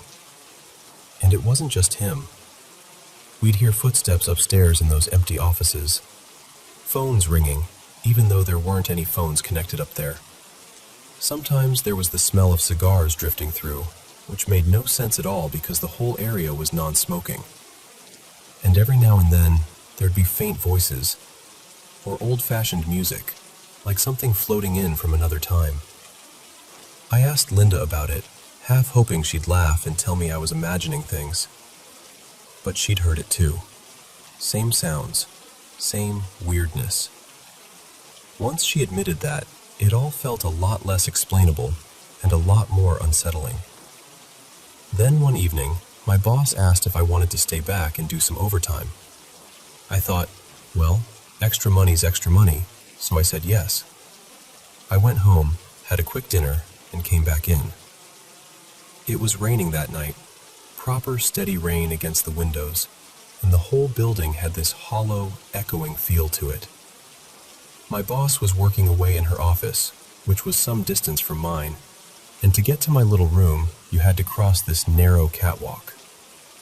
So there I was, sitting there typing, listening to the rain, the machines silent for once, and after a while I started getting restless. For some reason I still can't really explain, I decided to go up and have a look at those empty offices. I grabbed a torch and climbed the creaky old stairs. Dust everywhere. The beam of the torch swept across the floorboards and into these abandoned rooms with old desks and shadows pressed into the corners. I stepped into one room and immediately felt it. You know how sometimes a place can feel wrong the second you enter it? It was like that, only stronger. Like I'd walked into a room full of people I couldn't see, and every single one of them wanted me to leave. The air felt charged, almost electric. Not threatening exactly, but deeply unwelcome. I backed out slowly, heart already thumping, and then I noticed a shaft of light spilling in from the old ballroom. And there, in that single pale beam, I saw a man and a woman dancing. Just dancing together, quietly, gracefully, as if the ballroom were still alive and full of music only they could hear. I can tell you now, I have never moved so fast in my life. I nearly fell down those stairs trying to get out of there. I grabbed my bag, bolted across the catwalk, and headed straight toward the main office. And just as I got there, my boss came hurrying toward me, white as a sheet, handbag over her shoulder. She looked at me and said, "Where were you?" And I said something hopeless like, "That's a bit hard to explain." Then she asked, very sharply, "You didn't go into those upstairs offices, did you?" I remember just staring at her and saying, "No, why?" She said, "Come on, I'll tell you across the road." So we left and went to the pub nearby. Over a drink, she told me what had happened to her. She'd been in her office doing paperwork when she started hearing the sound of people typing and talking outside. Not clearly enough to make out words, but enough to sound like an office in full swing. Every time she got up to check, there was nobody there. But that wasn't the part that frightened her most. What really shook her was that, just before she left, she saw a woman walk past her office. An actual woman. By the time she reached the corridor, no one was there. Then she saw me, looking terrified, and that was enough for both of us. I told her what I'd seen in the ballroom, and we sort of made an unspoken agreement not to talk about it too much at work. Of course, I told my best mate later because there was no way I was keeping all that to myself. That place was strange, no doubt about it. Properly haunted, if you ask me. I never did find out who the man in overalls was. I looked into the building's history later and found there had been a few worker deaths there over the years, so maybe that explains him. Maybe Chaz was one of them. Or maybe not. Who knows? I just hope whoever he was, he's finally found some peace.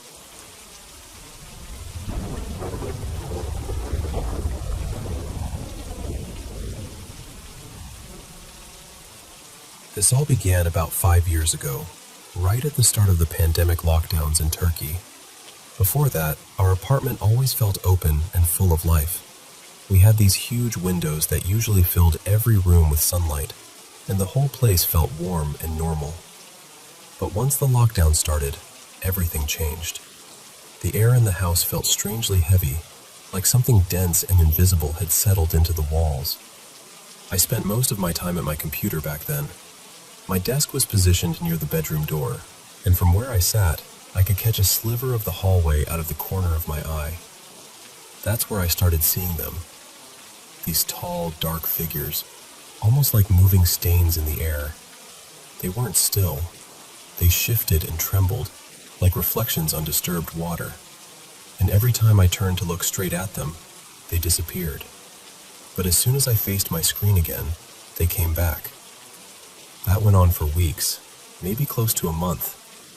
I lived with this constant feeling that something was watching me. I started sleeping with my door locked, in complete darkness, hoping that would help. But it didn't. The heaviness stayed. Then one afternoon, I was home alone, and I saw one of those figures again. This time, instead of freezing, I got angry. Really angry. I started shouting at it, cursing at it, saying anything I could think of. And the second I stopped, the whole atmosphere changed.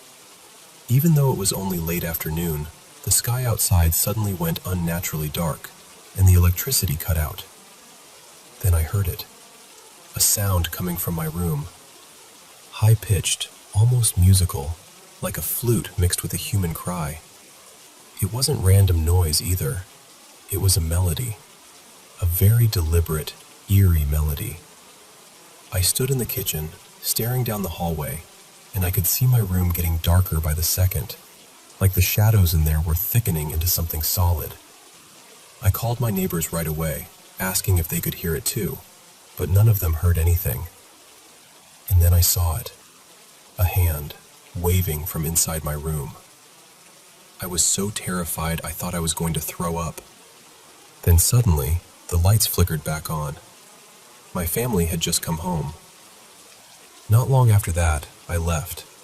I packed up and stayed with my grandmother in another city because I couldn't handle being in that apartment anymore. But whatever this was, it didn't stay behind. At my grandmother's house, I started seeing the same dark shapes again. So at that point, I realized it was never just about the apartment. It felt like it had attached itself to me somehow. One time I was on a video call with friends, and they swore they saw a floating, smiling face behind me. That honestly shook me more than anything, because for the first time, it wasn't only me seeing strange things. What made it even stranger was that this presence seemed to react to certain things I said. Years earlier, back in high school, I had made a cruel, cynical joke about babies. The moment the words left my mouth, my metal water bottle exploded. The lid shot upward, hit the ceiling, and even though the bottle had been completely full, it was suddenly empty, bone dry. And there was this horrible smell in the air, like sulfur. Then during the pandemic, I was on Discord joking with friends about jinns and spirits, and the same kind of thing happened again. This time, it was a plastic bottle. The cap blasted off, and smoke started coming out of it. Sleep wasn't any safer either. I kept having these nightmares that felt too vivid to just be dreams. In one of them, a pack of black dogs ran over me, while an old, tall man stood nearby smiling, just watching. In another, I was trapped in this endless white space with giant metal spheres spinning wildly around me. There was this bizarre building nearby, and from its windows, these clown-like figures with yellow eyes and sharp teeth stared at me, licking their lips like they were waiting for something. Then came the last time. By then I had moved again, to the house I live in now. One night, I was walking from my room toward the kitchen, and I saw it standing there in the hallway. We were maybe several meters apart. A yellow streetlight from outside was shining behind it, so for once I could see it clearly.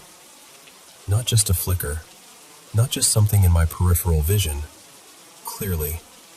We just stood there, staring at each other. It lasted what felt like 2 full minutes. But this time, something was different. I wasn't panicking the way I used to.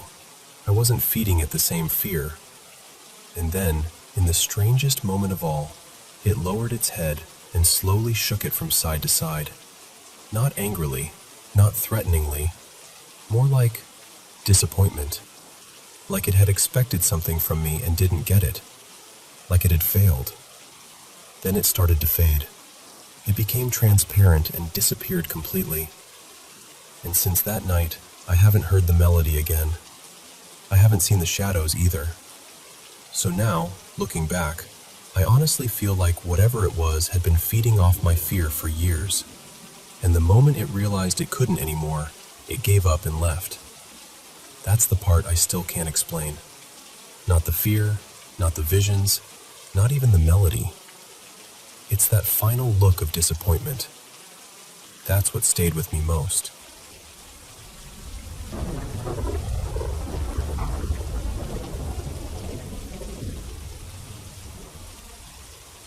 You know, it really started when I was about 10, maybe 11.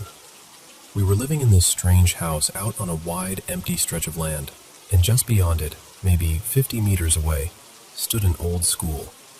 It was always there in the background, quiet and still, like it was watching everything. There was something wrong with that house. I felt it even back then, though none of us said it out loud at first. Any animal we brought inside would change. It didn't matter if it was healthy, calm, full of energy. After a while, it would grow agitated, almost mean, and then it would die. The vets always blamed stress, but deep down, we didn't believe that. My parents once got me a little parakeet, bright green, playful, always chirping. I was so happy about it. But that very first night, right before bed, I looked out my window toward the dark schoolyard and saw someone standing there. Just a figure, completely still. I tried to convince myself it was probably the groundskeeper or somebody passing through, but the second I got into bed, I had that awful feeling again, that heavy feeling like someone was staring straight at me. I couldn't sleep in my room that night. I ended up in my parents' bed, curled up between them, terrified and embarrassed at the same time. The next morning, the bird's cage looked like something had exploded inside it. Seed everywhere, water spilled. The little swing snapped loose. And the weirdest part was, I hadn't heard a single sound during the night. Not one flutter, not one crash. A few days later, the bird got sick. It started making this faint, raspy sound when it breathed, like its chest was filling with dust. We tried medicine, tried everything, but it kept getting worse. On the 5th day, we found it dead in the cage. I still remember how quiet the room felt. After that, even animals outside seemed to react to me differently. Dogs would growl when I walked past. Cats would puff up and hiss. Birds would take off the moment I came near. It was like something had clung to me, something they could sense even when I couldn't. Then one afternoon, I was sitting in the living room when a pigeon slammed straight into the window. Not like it got confused, more like it threw itself at the glass on purpose. And in that split second before it dropped, I saw the figure again, out near the schoolyard. Same stillness, same feeling. Only this time it felt more certain, like it wanted me to know it was there. At that point, only my family and an elderly man on the top floor were still living in that building. He was kind, really kind. Every few weeks he'd bring me some tiny gift, like a toy car or a marble puzzle. Just little things. I liked him. He felt safe. One day, I went upstairs to bring him some food, and he didn't answer. The next day, still nothing. My father called for him over and over, then finally forced the door open. I remember the smell before I saw anything. Sharp, metallic, wrong. He had taken his own life. I never understood why. What stays with me most, strangely enough, is what was sitting on the table beside him. The last little toy he had bought me. A small blue truck. Untouched. A couple of years later, when I was 12, we moved into a round cluster of apartment buildings where a bunch of our relatives lived close together. In summer, all the kids would stay outside until evening, running around until the sky turned purple and the adults started calling us in. Of course, that made us want to see it even more. One afternoon, 4 of us snuck over there and climbed in through a broken window. It was broad daylight outside, hot, sunny, normal. But inside that house, it felt like dusk. The air was freezing, and not just cool, unnaturally cold. The kind of cold that makes your skin tighten. I went in last.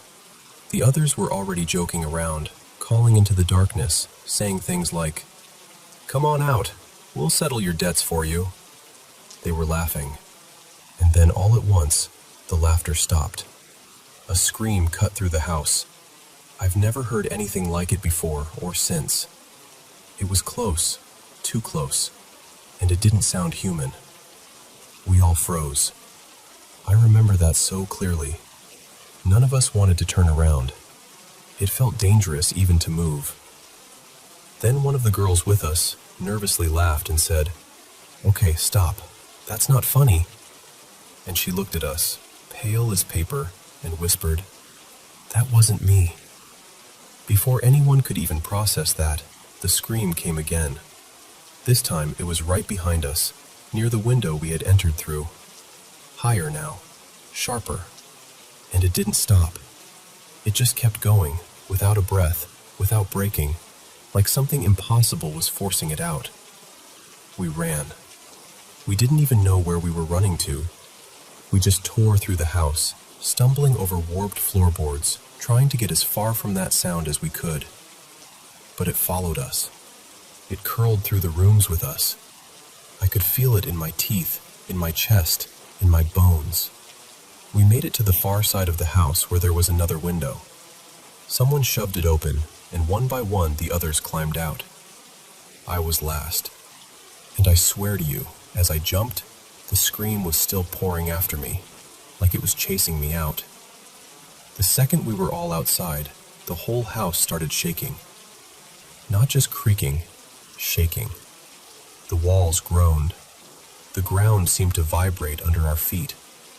It felt like the place was waking up angry, or collapsing inward on itself. We stood there grabbing each other, too scared to run any farther, and then suddenly, it stopped. The scream ended a few seconds later, but I still hear it sometimes, even now. Sometimes in dreams, sometimes when I'm almost asleep. Sometimes it feels far away, and sometimes it feels so close I can almost feel it against the back of my neck. Then when I was 17, I was on a bus heading to the hospital with a family member, and we passed the ruins of that first house, the one near the school. It was decayed by then, peeling walls, empty windows, everything gray and dead-looking. And there, in 2 separate windows on different floors, were 2 dark figures. One looked almost like a woman. The other had no clear shape at all. The bus slowed as we passed, and for what felt like forever, maybe 10 or 15 seconds, I looked straight at them, and they looked straight at me. I can't explain how I knew, but I knew they recognized me. And I recognized them too, even though I had never known what they were. In that moment, everything came back at once. The bird gasping for breath, the toy left on the table, the endless scream in that ruined house. All of it felt connected, not random, not separate. Like whatever had been there from the beginning had never really let me go. And the clearest feeling of all, the one I still can't shake, is this. They had been waiting for me.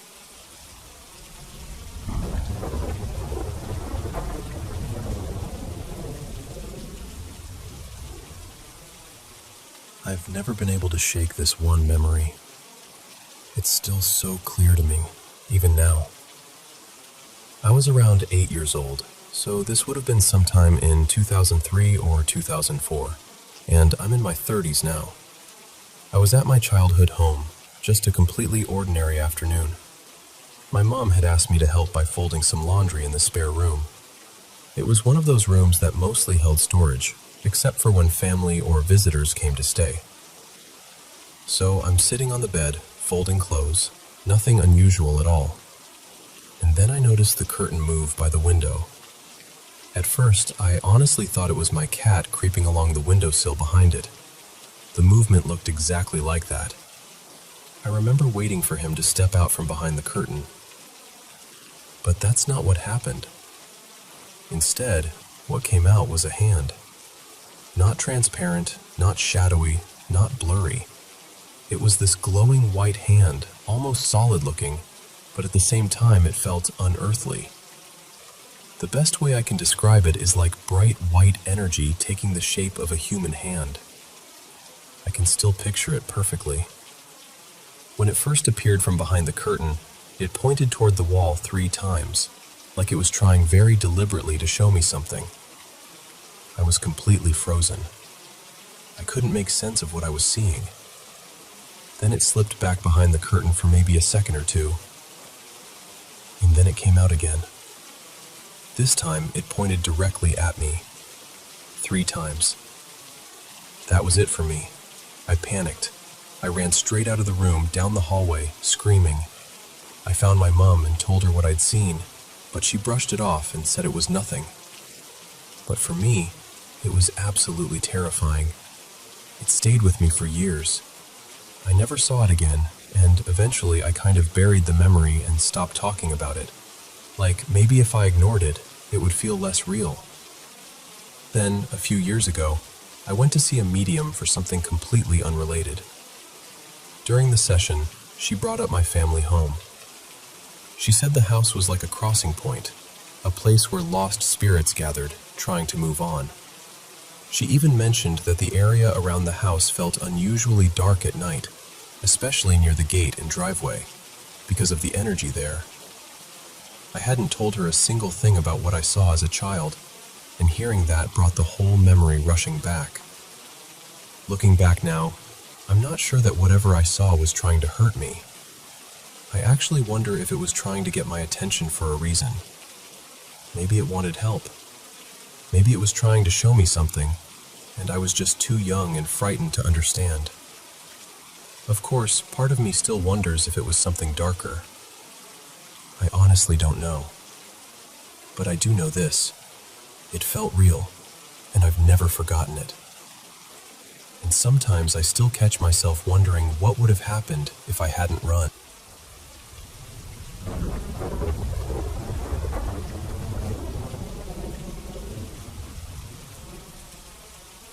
This happened back in 2023 when I was still living with my former partner Adrian in this old apartment just outside town.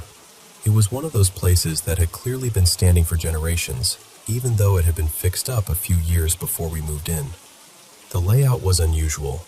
You walked straight into the kitchen when you came through the front door. On the next level up, there was this tiny bathroom and a small room we used as both a living room and an office. Above that was our bedroom. And then downstairs, in the basement, there was this big space we used for laundry and gaming. What made it stranger was the history of that basement. It had once been part of an old cellar, and apparently there had been some kind of passage connected to the church nearby, leading somewhere no one could really explain. Even before anything happened, that detail always stayed with me. The whole town had a strange feeling to it, honestly. I've always been the kind of person who picks up on things strongly. Certain places affect me more than they seem to affect other people. When we first moved in, I already had this uneasy feeling, like something about the apartment wasn't right. But I brushed it off because I was excited about starting that new chapter of my life. Over time, though, that feeling got heavier. I constantly felt watched, like I was never really by myself, even when I knew I should have been.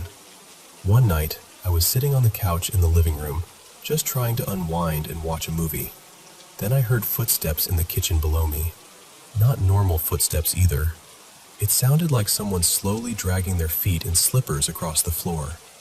I paused the movie and called out to my partner, asking if he was downstairs. No answer.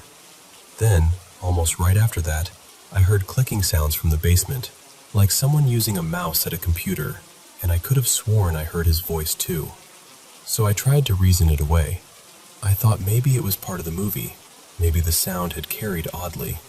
But the footsteps came again, louder that time. I remember sitting there frozen, trying to act like it didn't bother me, and eventually I just forced myself to keep watching. That wasn't the only time. Another evening, I was in that same room when I heard someone in the bathroom across from me, like the sound of a person taking off their clothes, moving around, getting settled. The bathroom door was in plain sight, so if anyone had gone in there, I would have seen them. I asked out loud if someone was there. Again, nothing. No answer, no movement, just that awful silence afterward. The worst moment happened later that year. I had gone to bed like normal and fallen asleep without any trouble. Sometime in the middle of the night, I woke up and saw this figure standing at the foot of the bed. It was dark, almost blending into the room, except for its eyes. I remember them so clearly, these glowing reddish eyes fixed on me. It moved toward me very slowly, and then all at once, it lunged forward. The second it did, I jolted awake fully, and at that exact same moment, the fire alarm exploded into sound. I tried shaking my partner awake, but before he even really responded, the alarm suddenly stopped on its own. The next morning, I checked it, expecting maybe the batteries were dying or it had malfunctioned. But no, it worked perfectly. I never figured out what any of it was. Part of me wondered whether it had something to do with that old church passage beneath the building. Another part of me thought maybe something had followed my former partner home from work. He worked at a mortuary then, so that thought definitely crossed my mind. But deep down, I always felt it belonged to the apartment itself, like whatever was there had been there long before we arrived. And honestly, I still believe something remains in that place.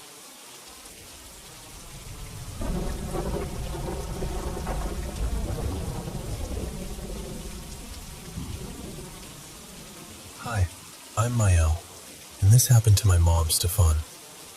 Before I tell you what happened, there's one thing you should know about her. She's always had terrible headaches, and this story took place long before me and my brothers were born, so it must have been around 20 years ago.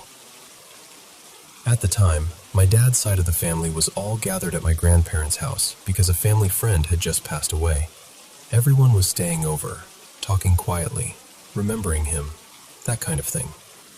My mom didn't really know the man very well, and on top of that, she had one of her bad headaches, so she decided to go lie down early. Eventually, everyone else went to sleep too. Now, my mom is the kind of person who sleeps right on the very edge of the bed. She shifts a little, and she's basically halfway to the floor already. So sometime in the middle of the night, she suddenly woke up because she felt this weight pressing down on the side of the mattress, like someone had sat there. It was enough to make her feel like she was slowly sliding off the bed. She opened her eyes, still half asleep and disoriented, and there was a man standing beside the bed. She had never seen him before. He was tall, bald, and dressed for winter. A heavy coat, bulky snow pants, the kind of clothes people wear during a real Canadian cold snap. And he wasn't looking at her. He was looking at my dad, who was asleep beside her, and he was waving his arms like he was trying to get his attention. My mom was confused and groggy, trying to make sense of what she was seeing. She turned toward my dad and tried to wake him up. But when she looked back at the man, he was gone. Just gone. The next morning, my mom went straight to my aunt, my dad's sister, because she felt like she was the only person who might actually believe her. She told her everything exactly as it had happened, and as she was listening, my aunt suddenly went completely pale. She said, "Wait here," and rushed out of the room. A minute later, she came back holding an old photograph. She showed it to my mom, and the second my mom saw it, she recognized him immediately. It was the same man she had seen standing beside the bed the night before. And that's when my aunt told her the man in the picture was the family friend who had died.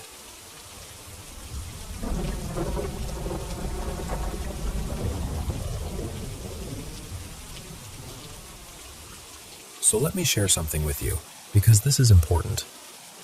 When people think about darkness or negative spiritual forces, they usually picture something obvious, something terrifying, something they would instantly reject. But that is rarely how it shows up. Real darkness is subtle. It is persuasive. It understands people deeply, and it knows exactly how to reach us through the places where we feel lonely, unseen, ambitious, wounded, or hopeful. I witnessed this very clearly in a session with a client I'll call Nora. During the session, her higher self guided her into a past life where she saw this pattern unfold in a painfully vivid way. And what came through was not just disturbing, it was revealing. It showed how spiritual exploitation can begin with something that looks noble, even generous. In that life, she found herself as a man of high status, maybe in his mid-40s. He was refined, educated, respected, and financially gifted. He moved easily among influential people. He understood patterns, strategy, and money almost instinctively. From the outside, he had everything: wealth, status, access. But underneath it, he was alone. He had no real partner, no children, no true emotional closeness. And that quiet loneliness mattered more than he realized. At some point, he received an invitation to join a cause that was presented as meaningful, important, even beneficial to society. In trance, Nora spoke as him and said, "They told me it would help people. They made it sound honorable. And because I was on my own, because I wanted to do something worthwhile, they knew exactly how to reach me." That is one of the first ways these traps begin. They do not usually come dressed as evil. They come wrapped in purpose. Once he became involved, the truth did not reveal itself all at once. It emerged slowly, piece by piece. By the time he understood what he had entered, he was already deeply entangled. He realized the organization was not serving the good at all. It was invoking dark forces and trying to direct them toward power and control. In the session, Nora described this enormous column of dark energy at the center of a ceremonial space. She said it was massive, alive somehow, pulsing with intention. And she understood that the people involved were trying to influence the course of human events, not through wisdom or service, but through domination. What struck me most was how trapped he felt. He kept saying, "I was naive. I missed the signs. I didn't want to believe it could be true." And that is another piece of this pattern. Once someone has invested their time, identity, reputation, or resources into something, it becomes incredibly hard to pull away. The mind starts bargaining. Maybe I'm mistaken. Maybe I can fix it from the inside. Maybe leaving will make things worse. Those thoughts can bind a person more tightly than chains. At one point, I guided him back to the moment he fully understood the danger. He described himself hiding behind one of the stone columns in a ceremonial hall, trying not to be seen. He could sense the threat all around him. From where he hid, he saw robed figures standing in a circle around that dark, energetic column. He said the atmosphere felt cold, calculated, merciless. The column itself was not physical stone, but a vortex of dense, living darkness. And from it, thin, energetic threads were extending outward in every direction. When I asked where those threads were going, he said they were reaching into people, into the city, into the land itself. He felt they were draining vitality, willpower, creativity, life force.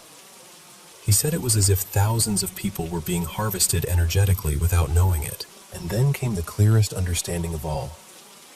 The ritual was about control. They wanted influence over people's choices, their creative power, their sovereignty.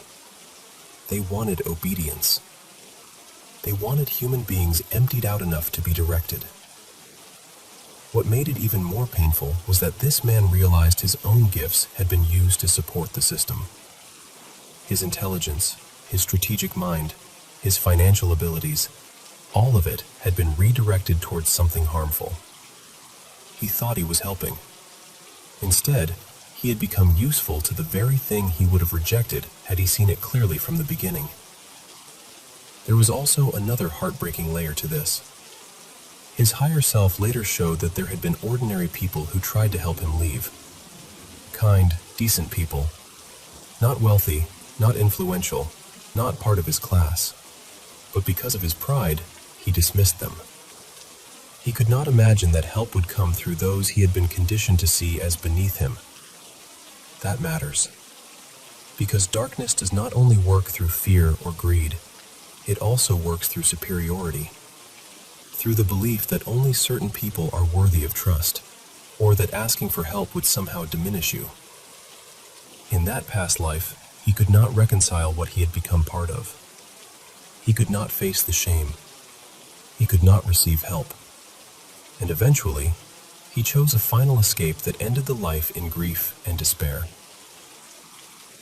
But the soul remembers. When Nora came into this life, she was carrying the echo of that experience in ways that seemed unrelated on the surface. She struggled to express herself. She felt like her voice was blocked, almost buried inside her chest. She was gifted, intelligent, creative, and yet when it came time to step forward, she would freeze. She had a deep resistance to being visible, even though part of her clearly wanted to sing, speak, write, and be seen. She also had physical symptoms and emotional suffering that reflected the same pattern of depletion, suppression, and self-betrayal. There was a profound sense that she did not fully belong here, and a longing for somewhere else that felt more like home. There were even dark thoughts that pointed toward exhaustion at the soul level. As we continued the session, the core issue became clear. She was still carrying an energetic agreement with darkness from that lifetime. That was the turning point. I asked her directly if there was an agreement there. She said yes. Then I asked if she was willing to cancel it. Again, yes. And with full presence, she spoke the revocation. She chose to release every agreement with darkness and surrender instead to divine light, to the source of all, to love itself. The energy in the session changed immediately. Once that agreement was consciously withdrawn, the attachments connected to it could finally be released. There were several. One felt like a presence feeding on her doubt and silence. Another appeared like a snake around the throat, muting her voice and restricting expression. There was also an old energetic pattern tied to lifetimes of hiding, shrinking, and making herself invisible. As those were cleared, she described both the damage they had caused and the relief that followed. She could feel how much her voice, power, and life force had been compromised. And then she could feel healing light entering those spaces. The deeper lesson here is something I really want you to hear. Darkness often begins by identifying a real need. It finds the place where someone longs for belonging, purpose, recognition, safety, or love. Then it offers something that appears to meet that need. Something noble, impressive, spiritual, or important. Once the person is invested, the truth is revealed slowly, Then pride, shame, fear, and complicity do the rest. The mechanics are the same. A real need, a deceptive promise, gradual entanglement, then shame. But the good news is this: these agreements can be dissolved. That is what Nora's higher self made so clear. She was not doomed. She was not permanently contaminated by what happened. She was not meant to stay silent. She was free to reclaim her purpose, her gifts, her visibility, and her voice. The guidance that came through for her was simple and powerful. Love yourself, because darkness exploits the places where self-love is missing. It convinces people to accept harmful bargains when they have forgotten their own worth. And then came the clearest message of all. She was meant to be visible, meant to be a light, meant to stand where others could hear and feel her presence. That mattered deeply because in that past life, visibility became dangerous. In this one, visibility became part of the healing. So if you recognize yourself anywhere in this story, maybe in the feeling of being muted, drained, trapped, ashamed, or strangely unable to step into your own power, I want to tell you this gently and clearly. You are not bound forever by what you agreed to in confusion, loneliness, fear, or desperation. You can revoke what no longer belongs in your life. You can release what has attached itself to your silence. You can reclaim your voice. You can choose truth over shame and love over self-punishment. And whatever part of you is still connected to wisdom, to spirit, to your higher self, it has not abandoned you. It is still there, still waiting, still guiding you home.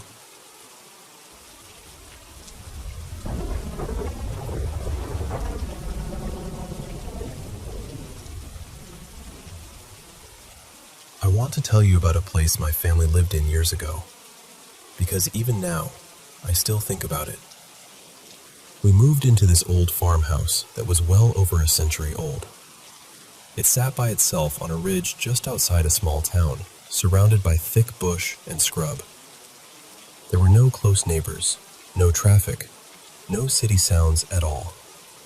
Just wind, trees, and this heavy kind of silence that made the whole place feel strange from the start. Even before we finished unpacking, something about it felt wrong. Later, we learned no one had really lived there for nearly a decade. At first, it was easy to brush things off. We would hear little tapping sounds at night, soft footsteps, the odd bang somewhere in the house. Nothing dramatic, nothing you could point to and say, "That's definitely not normal." So we made excuses for it. Old timber creaks, animals outside, the house settling, our imagination. But after a while, it stopped feeling that simple. We started hearing voices. Sometimes it sounded like people talking softly in another room, too muffled to make out. Other times it was whispering so close it felt like it was right beside you. There were moments when two of us would hear the same thing, and other times only one person would catch it. We also kept seeing movement out of the corner of our eyes, dark shapes passing where no one should have been. I kept trying to tell myself it was just bad lighting, or my mind filling in blanks. Then there was the growling. We had a few small terriers, and at first we assumed it had to be them. But their growls were sharp and yappy, and what we heard in that house was deeper, heavier. Maybe it still was the dogs. I can admit that. But it never sounded quite right, and that stuck with all of us. The first time I really felt shaken was when I caught something on video. One afternoon, I was filming in my room, just making a casual video and talking through some of the things I had on my shelves. Later, when I watched it back, I noticed this dark figure move past the window behind me. It looked human-shaped, just crossing the frame and disappearing. I tried to reason it out straight away. Maybe it was someone in my family walking outside. But it had been raining, and no one had any reason to be out there. I can't prove it was anything strange, but it didn't feel normal. Not long after that, I started waking up with scratches. We had cats as well, so again, I tried to explain it away. But the marks were spaced too wide apart, much wider than claws should have been, and sometimes they showed up when the cats hadn't even been near me. That part still unsettles me, because I never found a good explanation for it. The house layout made everything feel even weirder. There was this long hallway that ran from the kitchen toward the garage, and from the living room, you had a clear view straight into it. A friend of mine, Mara, who never believed in any of this kind of thing, stayed over a few times. We'd be sitting there late at night watching TV, and both of us, at the exact same moment, would see what looked like someone walking down that hallway toward the garage. Not a quick flicker, not just a shadow. It looked like an actual figure moving through. And it didn't happen only once. It was almost like the same moment kept replaying itself every so often. The part of the house that bothered me most, though, was where I slept. My room was in this section built underneath the house. It was technically attached, but you couldn't get to it from inside. You had to go out the back, down a narrow path, and enter from underneath. So every night, I was down there on my own. Near that area under the house, there were water pumps and an access door leading into the crawl space beneath everything. On the day we were moving out, we checked underneath there and found something none of us had ever seen before. There was a pentagram drawn on the ground with old candles placed around it. The candles looked used, melted down and dusty, like they'd been sitting there a very long time. We had lived there for years and somehow never come across it until then. And that wasn't even the only strange thing on the property. The land around the house was rough and overgrown, full of rock and bush, so we didn't explore much. But one day, Mara and I wandered farther out than usual, maybe a few hundred meters from the house. We found this odd little area tucked between huge rocks, with a couple of cactus plants growing nearby. Scattered between the boulders were old baby dolls and pieces of newspaper that had aged so badly you could barely tell what they were. We went back and told my granddad, and he came out with us to see it for himself. It felt disturbing enough that we actually called the police, because we honestly thought maybe something terrible had happened there. They came out and looked into it, but nothing ever came from it. In the end, we were told it was probably rubbish left behind years earlier by someone who had owned the property. Even my grandparents, who are the most skeptical people I know, couldn't make sense of that house. They never called it paranormal, not once, but they did admit there was something there they couldn't explain away. What made everything feel darker was what happened with my younger brother. Before we moved there, he was easygoing and calm. After a while in that house, he changed. He became angry all the time, tense, constantly on edge. He said he felt like something was touching him, shoving him, scratching at him. And even after we left, he still talked about feeling like something had stayed with him. We also lost several pets while we lived there. That's one of the parts that hits me the hardest when I think back on it. Before that house, and ever since, we never had that kind of run of loss with our animals. It was only there, only during those years. We've lived in a newer home for a long time now, and from the day we moved in, everything changed. No strange sounds, no voices, no shadows, no unexplained losses, just a normal, quiet life. Peaceful, the way a home is supposed to feel. And honestly, I'm still not here to tell you with certainty that it was something paranormal. Some of it probably did have ordinary explanations. Maybe some sounds were animals. Maybe some shadows were tricks of the eye. Maybe fear made us notice things more. I can accept that. But there were also moments that none of us could explain, even the people in my family who never believed in any of this stuff to begin with. And that's the part that has stayed with me. This all happened close to 9 years ago now, and lately I've been going back through old photos and videos, just to see what's still there.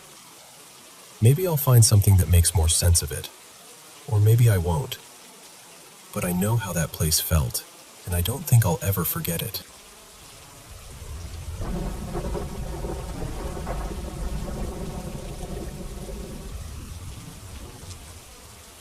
I need to tell you about this road trip we took in the spring of 2021, because even now, I still replay it in my head, and I can't quite explain it. My little daughter couldn't say ghosts yet. She called them gofes. At first it was adorable, but then it stopped being so cute, because she didn't just ask if there was a gofe. She kept asking where it was, everywhere we stayed. And the weird part is, by the end of that trip, all of us were kind of asking the same thing. Now, I'm not someone who blindly believes every paranormal story I hear. I'm pretty cautious with that stuff. Most of the time, there's a normal explanation if you look hard enough. That's usually where I land. But I think most people have that one story they can't quite shake, the one that never settles into a neat, rational answer. Before this trip, I only had one experience like that. I was probably 10, maybe 11, at a sleepover with a bunch of neighborhood kids at a river house a friend's family owned near the Chesapeake. I'll call him Blake. On the drive there, Blake casually suggested we use a Ouija board that night. He said not to worry, because last time he'd contacted safe spirits. That phrase alone was enough to make all of us laugh nervously. Then he told us that the last time he used the board, his cousin had tried to contact the devil as a joke. He told her to stop. She didn't, and that night they both had the exact same nightmare, except from opposite sides of it.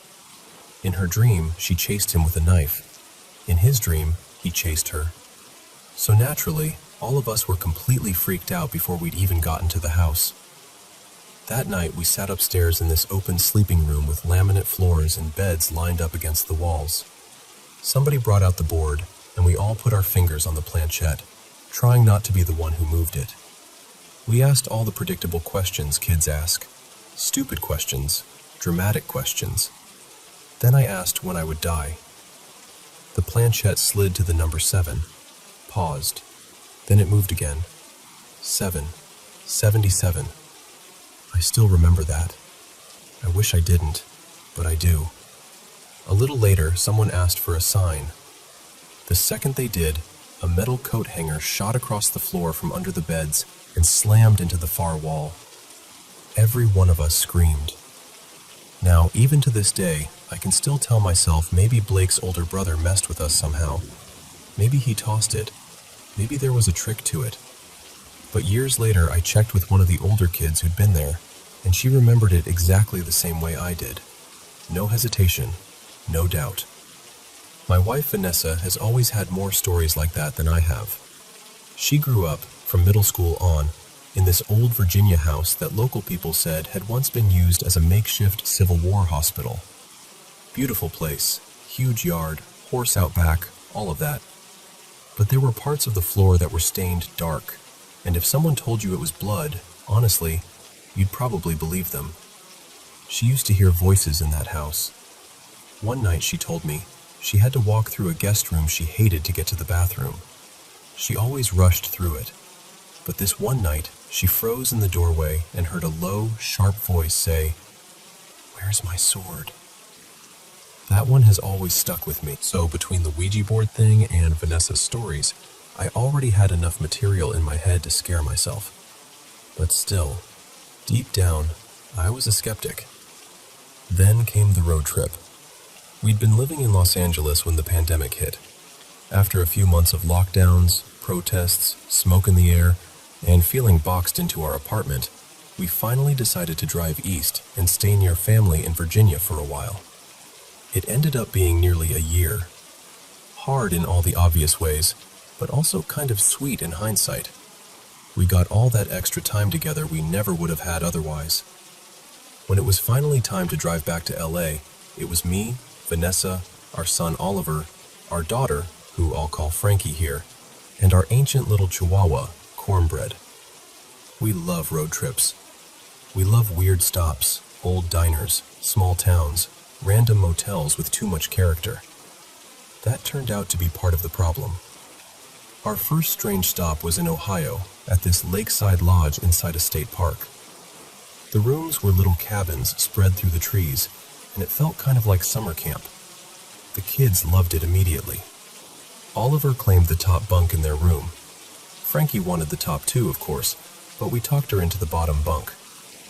That night, sometime in the dark, Oliver suddenly appeared at the foot of our bed, absolutely panicked, climbing in with us and looking back over his shoulder. He said there was a ghost in the room. We assumed he'd had a nightmare. Frankie was already wedged in bed with us. Cornbread was curled against Vanessa, and we were all too tired to do much besides make room for him. But the next morning, Oliver was completely adamant that he had not been dreaming. He said the lamp in his room had gone dark.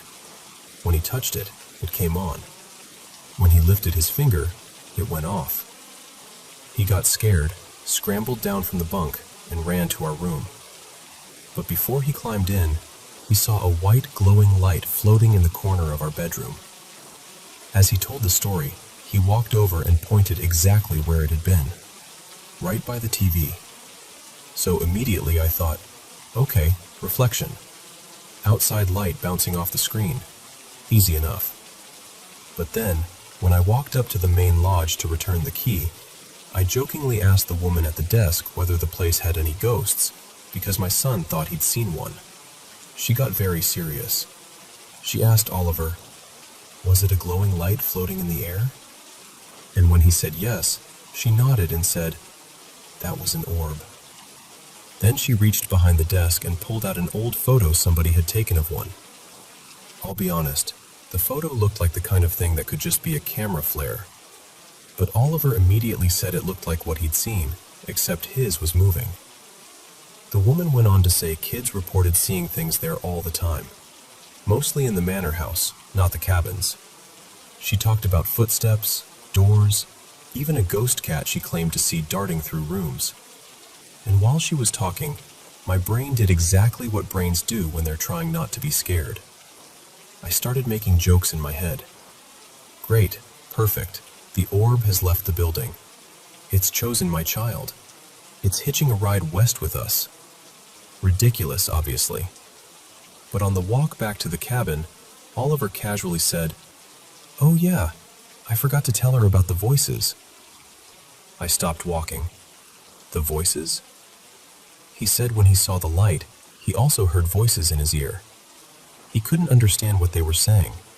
Just voices. I did that thing parents do when they are internally spiraling but trying not to show it. Oh, very cool. Then we got in the car and left. That evening we reached this old inn on Lake Michigan. Beautiful place. Gardens, beach access, lots of charm. Definitely older than I'd bothered to think about when I booked it. It felt strange, but still. Old building. Wiring. That was enough for me. Then during the night, I half woke up and thought I saw Oliver running across the room. Not walking, running.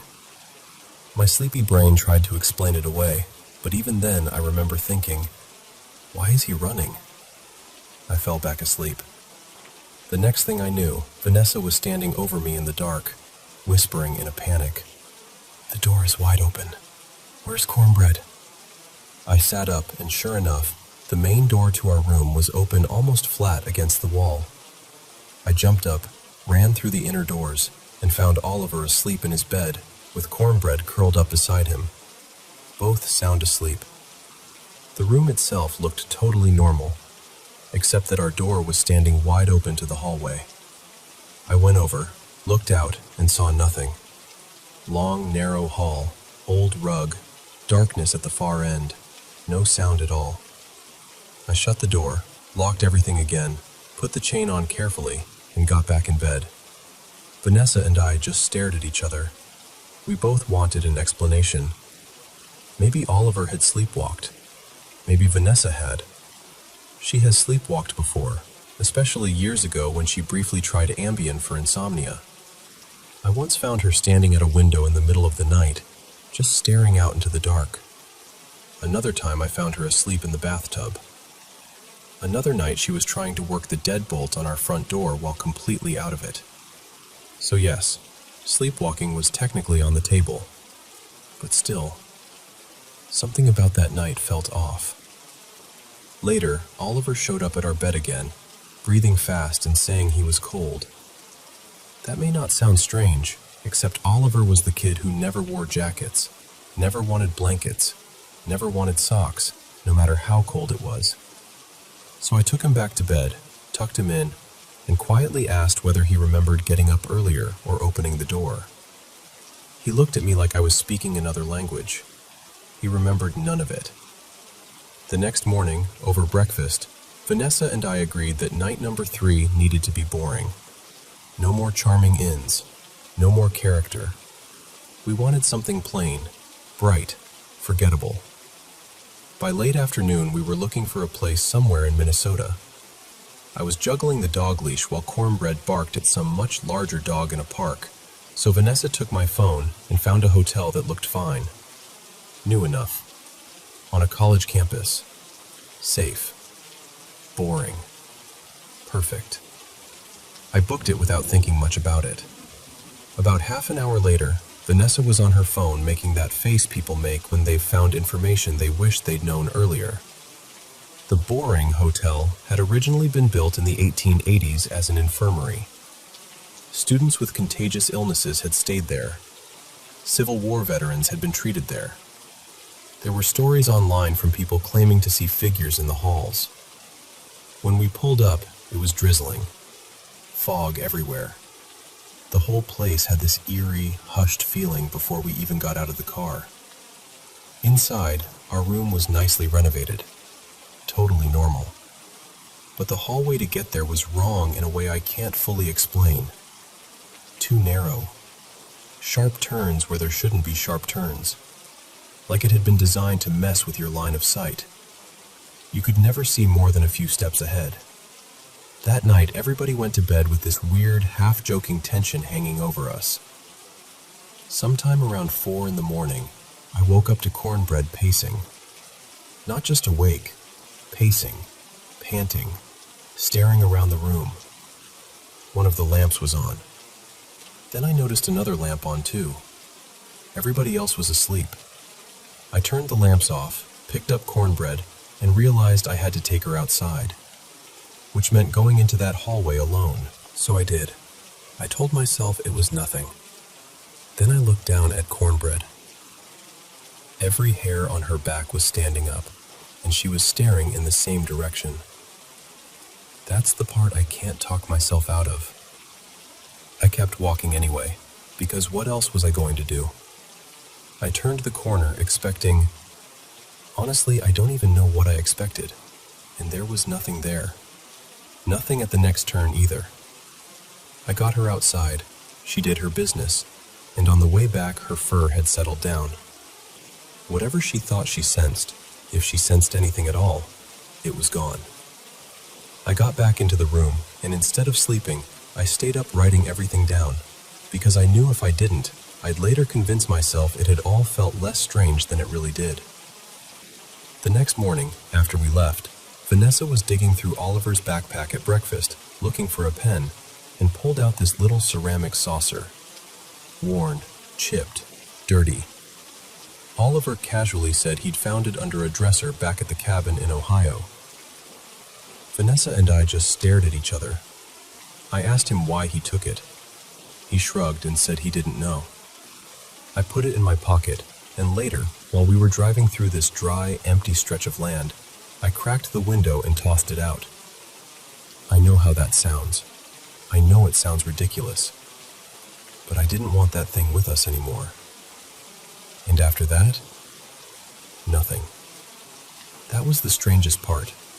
We stayed at another motel later on, out in the Badlands, in the middle of this barren landscape where it felt like, of course, something weird ought to happen. And absolutely nothing did. No flickering lights, no open doors, no floating glow, no voices, no pacing dog, no gophies. Just one quiet, boring night, which by then felt like the greatest luxury in the world.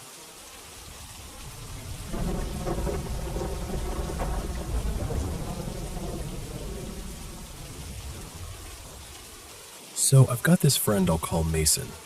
That's not actually his name, but it works for the story. We've been close for a long time, and over the past couple of years, we got really into mechanical stuff. Fixing engines, messing around with mini bikes, old machines, anything we could get our hands on. Most of that happened in his garage, mostly because, well, that's where all the tools and junk were. What's strange is, before we started spending time out there, I never thought much about the garage at all. It wasn't attached to the house, so when I came over, we'd usually just hang out inside. And honestly, the house never felt that weird to me back then. Nothing stood out. Nothing felt off. That changed once we started using the garage regularly. Pretty quickly, both of us started noticing little things. Sounds that didn't make sense. That uneasy feeling you get when you suddenly don't want to turn your back on a room. Every now and then, something would happen that neither of us could explain, and after a while, it stopped feeling like coincidence. There's some history there too. Before Mason was born, his mom had been married once before. From what I was told, her first husband died suddenly, had a heart attack in the basement during the night, and nobody realized until the next morning. I know that kind of story sounds almost too perfect for a haunting story, but I'm telling you, the things that happened there were real. One day, Mason and I were planning to work on this old snowmobile his grandpa had passed down to him. We opened the garage door, got everything ready, and then realized we were missing the impact driver. Mason said he thought he'd left it inside, so we went back into the house to look. We got distracted for a few minutes, grabbed some snacks, wandered around a bit, then headed back out. And right as we stepped through the front door, we both looked down toward the garage and watched the big bay door slam shut on its own. Not drift down, not slowly close, slam. We both just froze and looked at each other like, did that really just happen? Then, without even saying much, we turned around and went straight back into the house. Neither of us was in a hurry to deal with that. Another time, Mason, me, and another friend, I'll call him Derek, were hanging out in the garage late one night. We had this little setup in there with an old couch and a table, and that's where we usually sat. The garage had two sections, a smaller bay where we actually worked, and a bigger one used mostly for storage. In the larger side, there was a staircase leading up to this rough second level, basically just plywood flooring and stacks of old stuff. That upstairs area still held a lot of belongings from the man who had died. We almost never went up there. While we were sitting there talking, all three of us heard footsteps above us. Slow, heavy, deliberate footsteps, like someone pacing across the plywood overhead. Not a creak, not a mouse. Actual steps. We all heard it, and that's what made it so unsettling. It's one thing when you hear something alone and start doubting yourself. It's another when everybody in the room goes silent at the exact same moment because they heard the same thing. But the moment that sticks with me the most happened when Derek and I were in the smaller bay, trying to install an aftermarket carburetor on his mini bike. I was bent over doing the work, and Derek was standing a few feet behind me near the open garage door. Then we heard it. A metallic clink against the concrete. Every so often, another little metallic hit. Derek and I both got quiet. The whole room just felt wrong.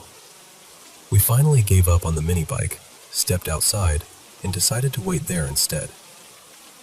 A minute later, we looked down the driveway and saw Mason still coming back from the house. So whatever we'd been hearing in there, it wasn't him.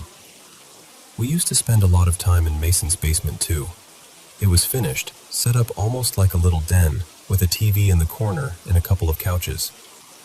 One night, the three of us were down there watching something, and eventually, everybody passed out.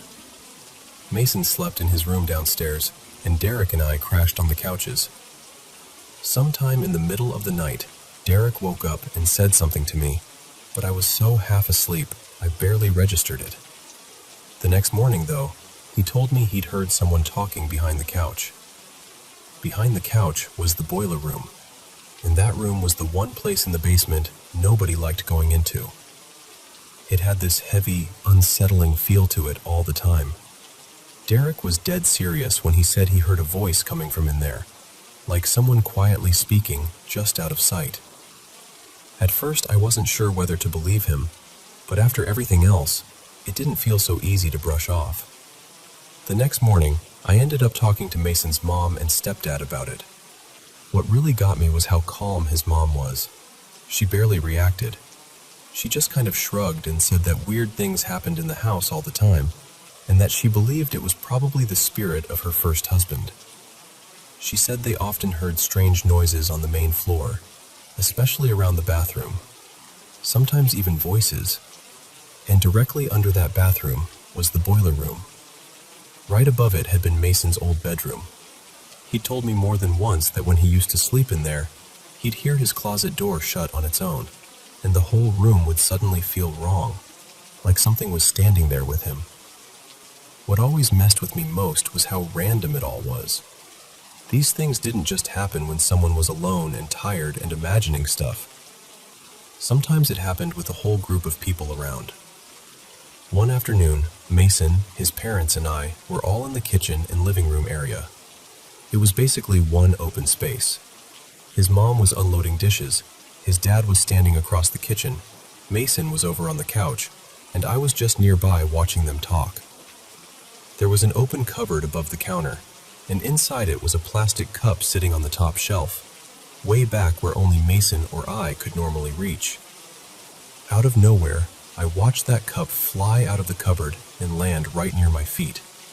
Not tip, not fall, fly. It crossed several feet and hit the floor with enough force that everybody stopped and stared. Mason was way too far away. His dad wasn't even close. His mom was bent down at the dishwasher. There was nobody in position to touch it. And I still can't explain that one. That's the part that stays with me. Not just one weird sound. Not one creepy moment at night. It was the fact that things kept happening, over and over, in front of different people, in different parts of the house and garage. Enough that you stop trying to come up with excuses. I still don't know what was in that place, but I know this much. Something there didn't like being ignored.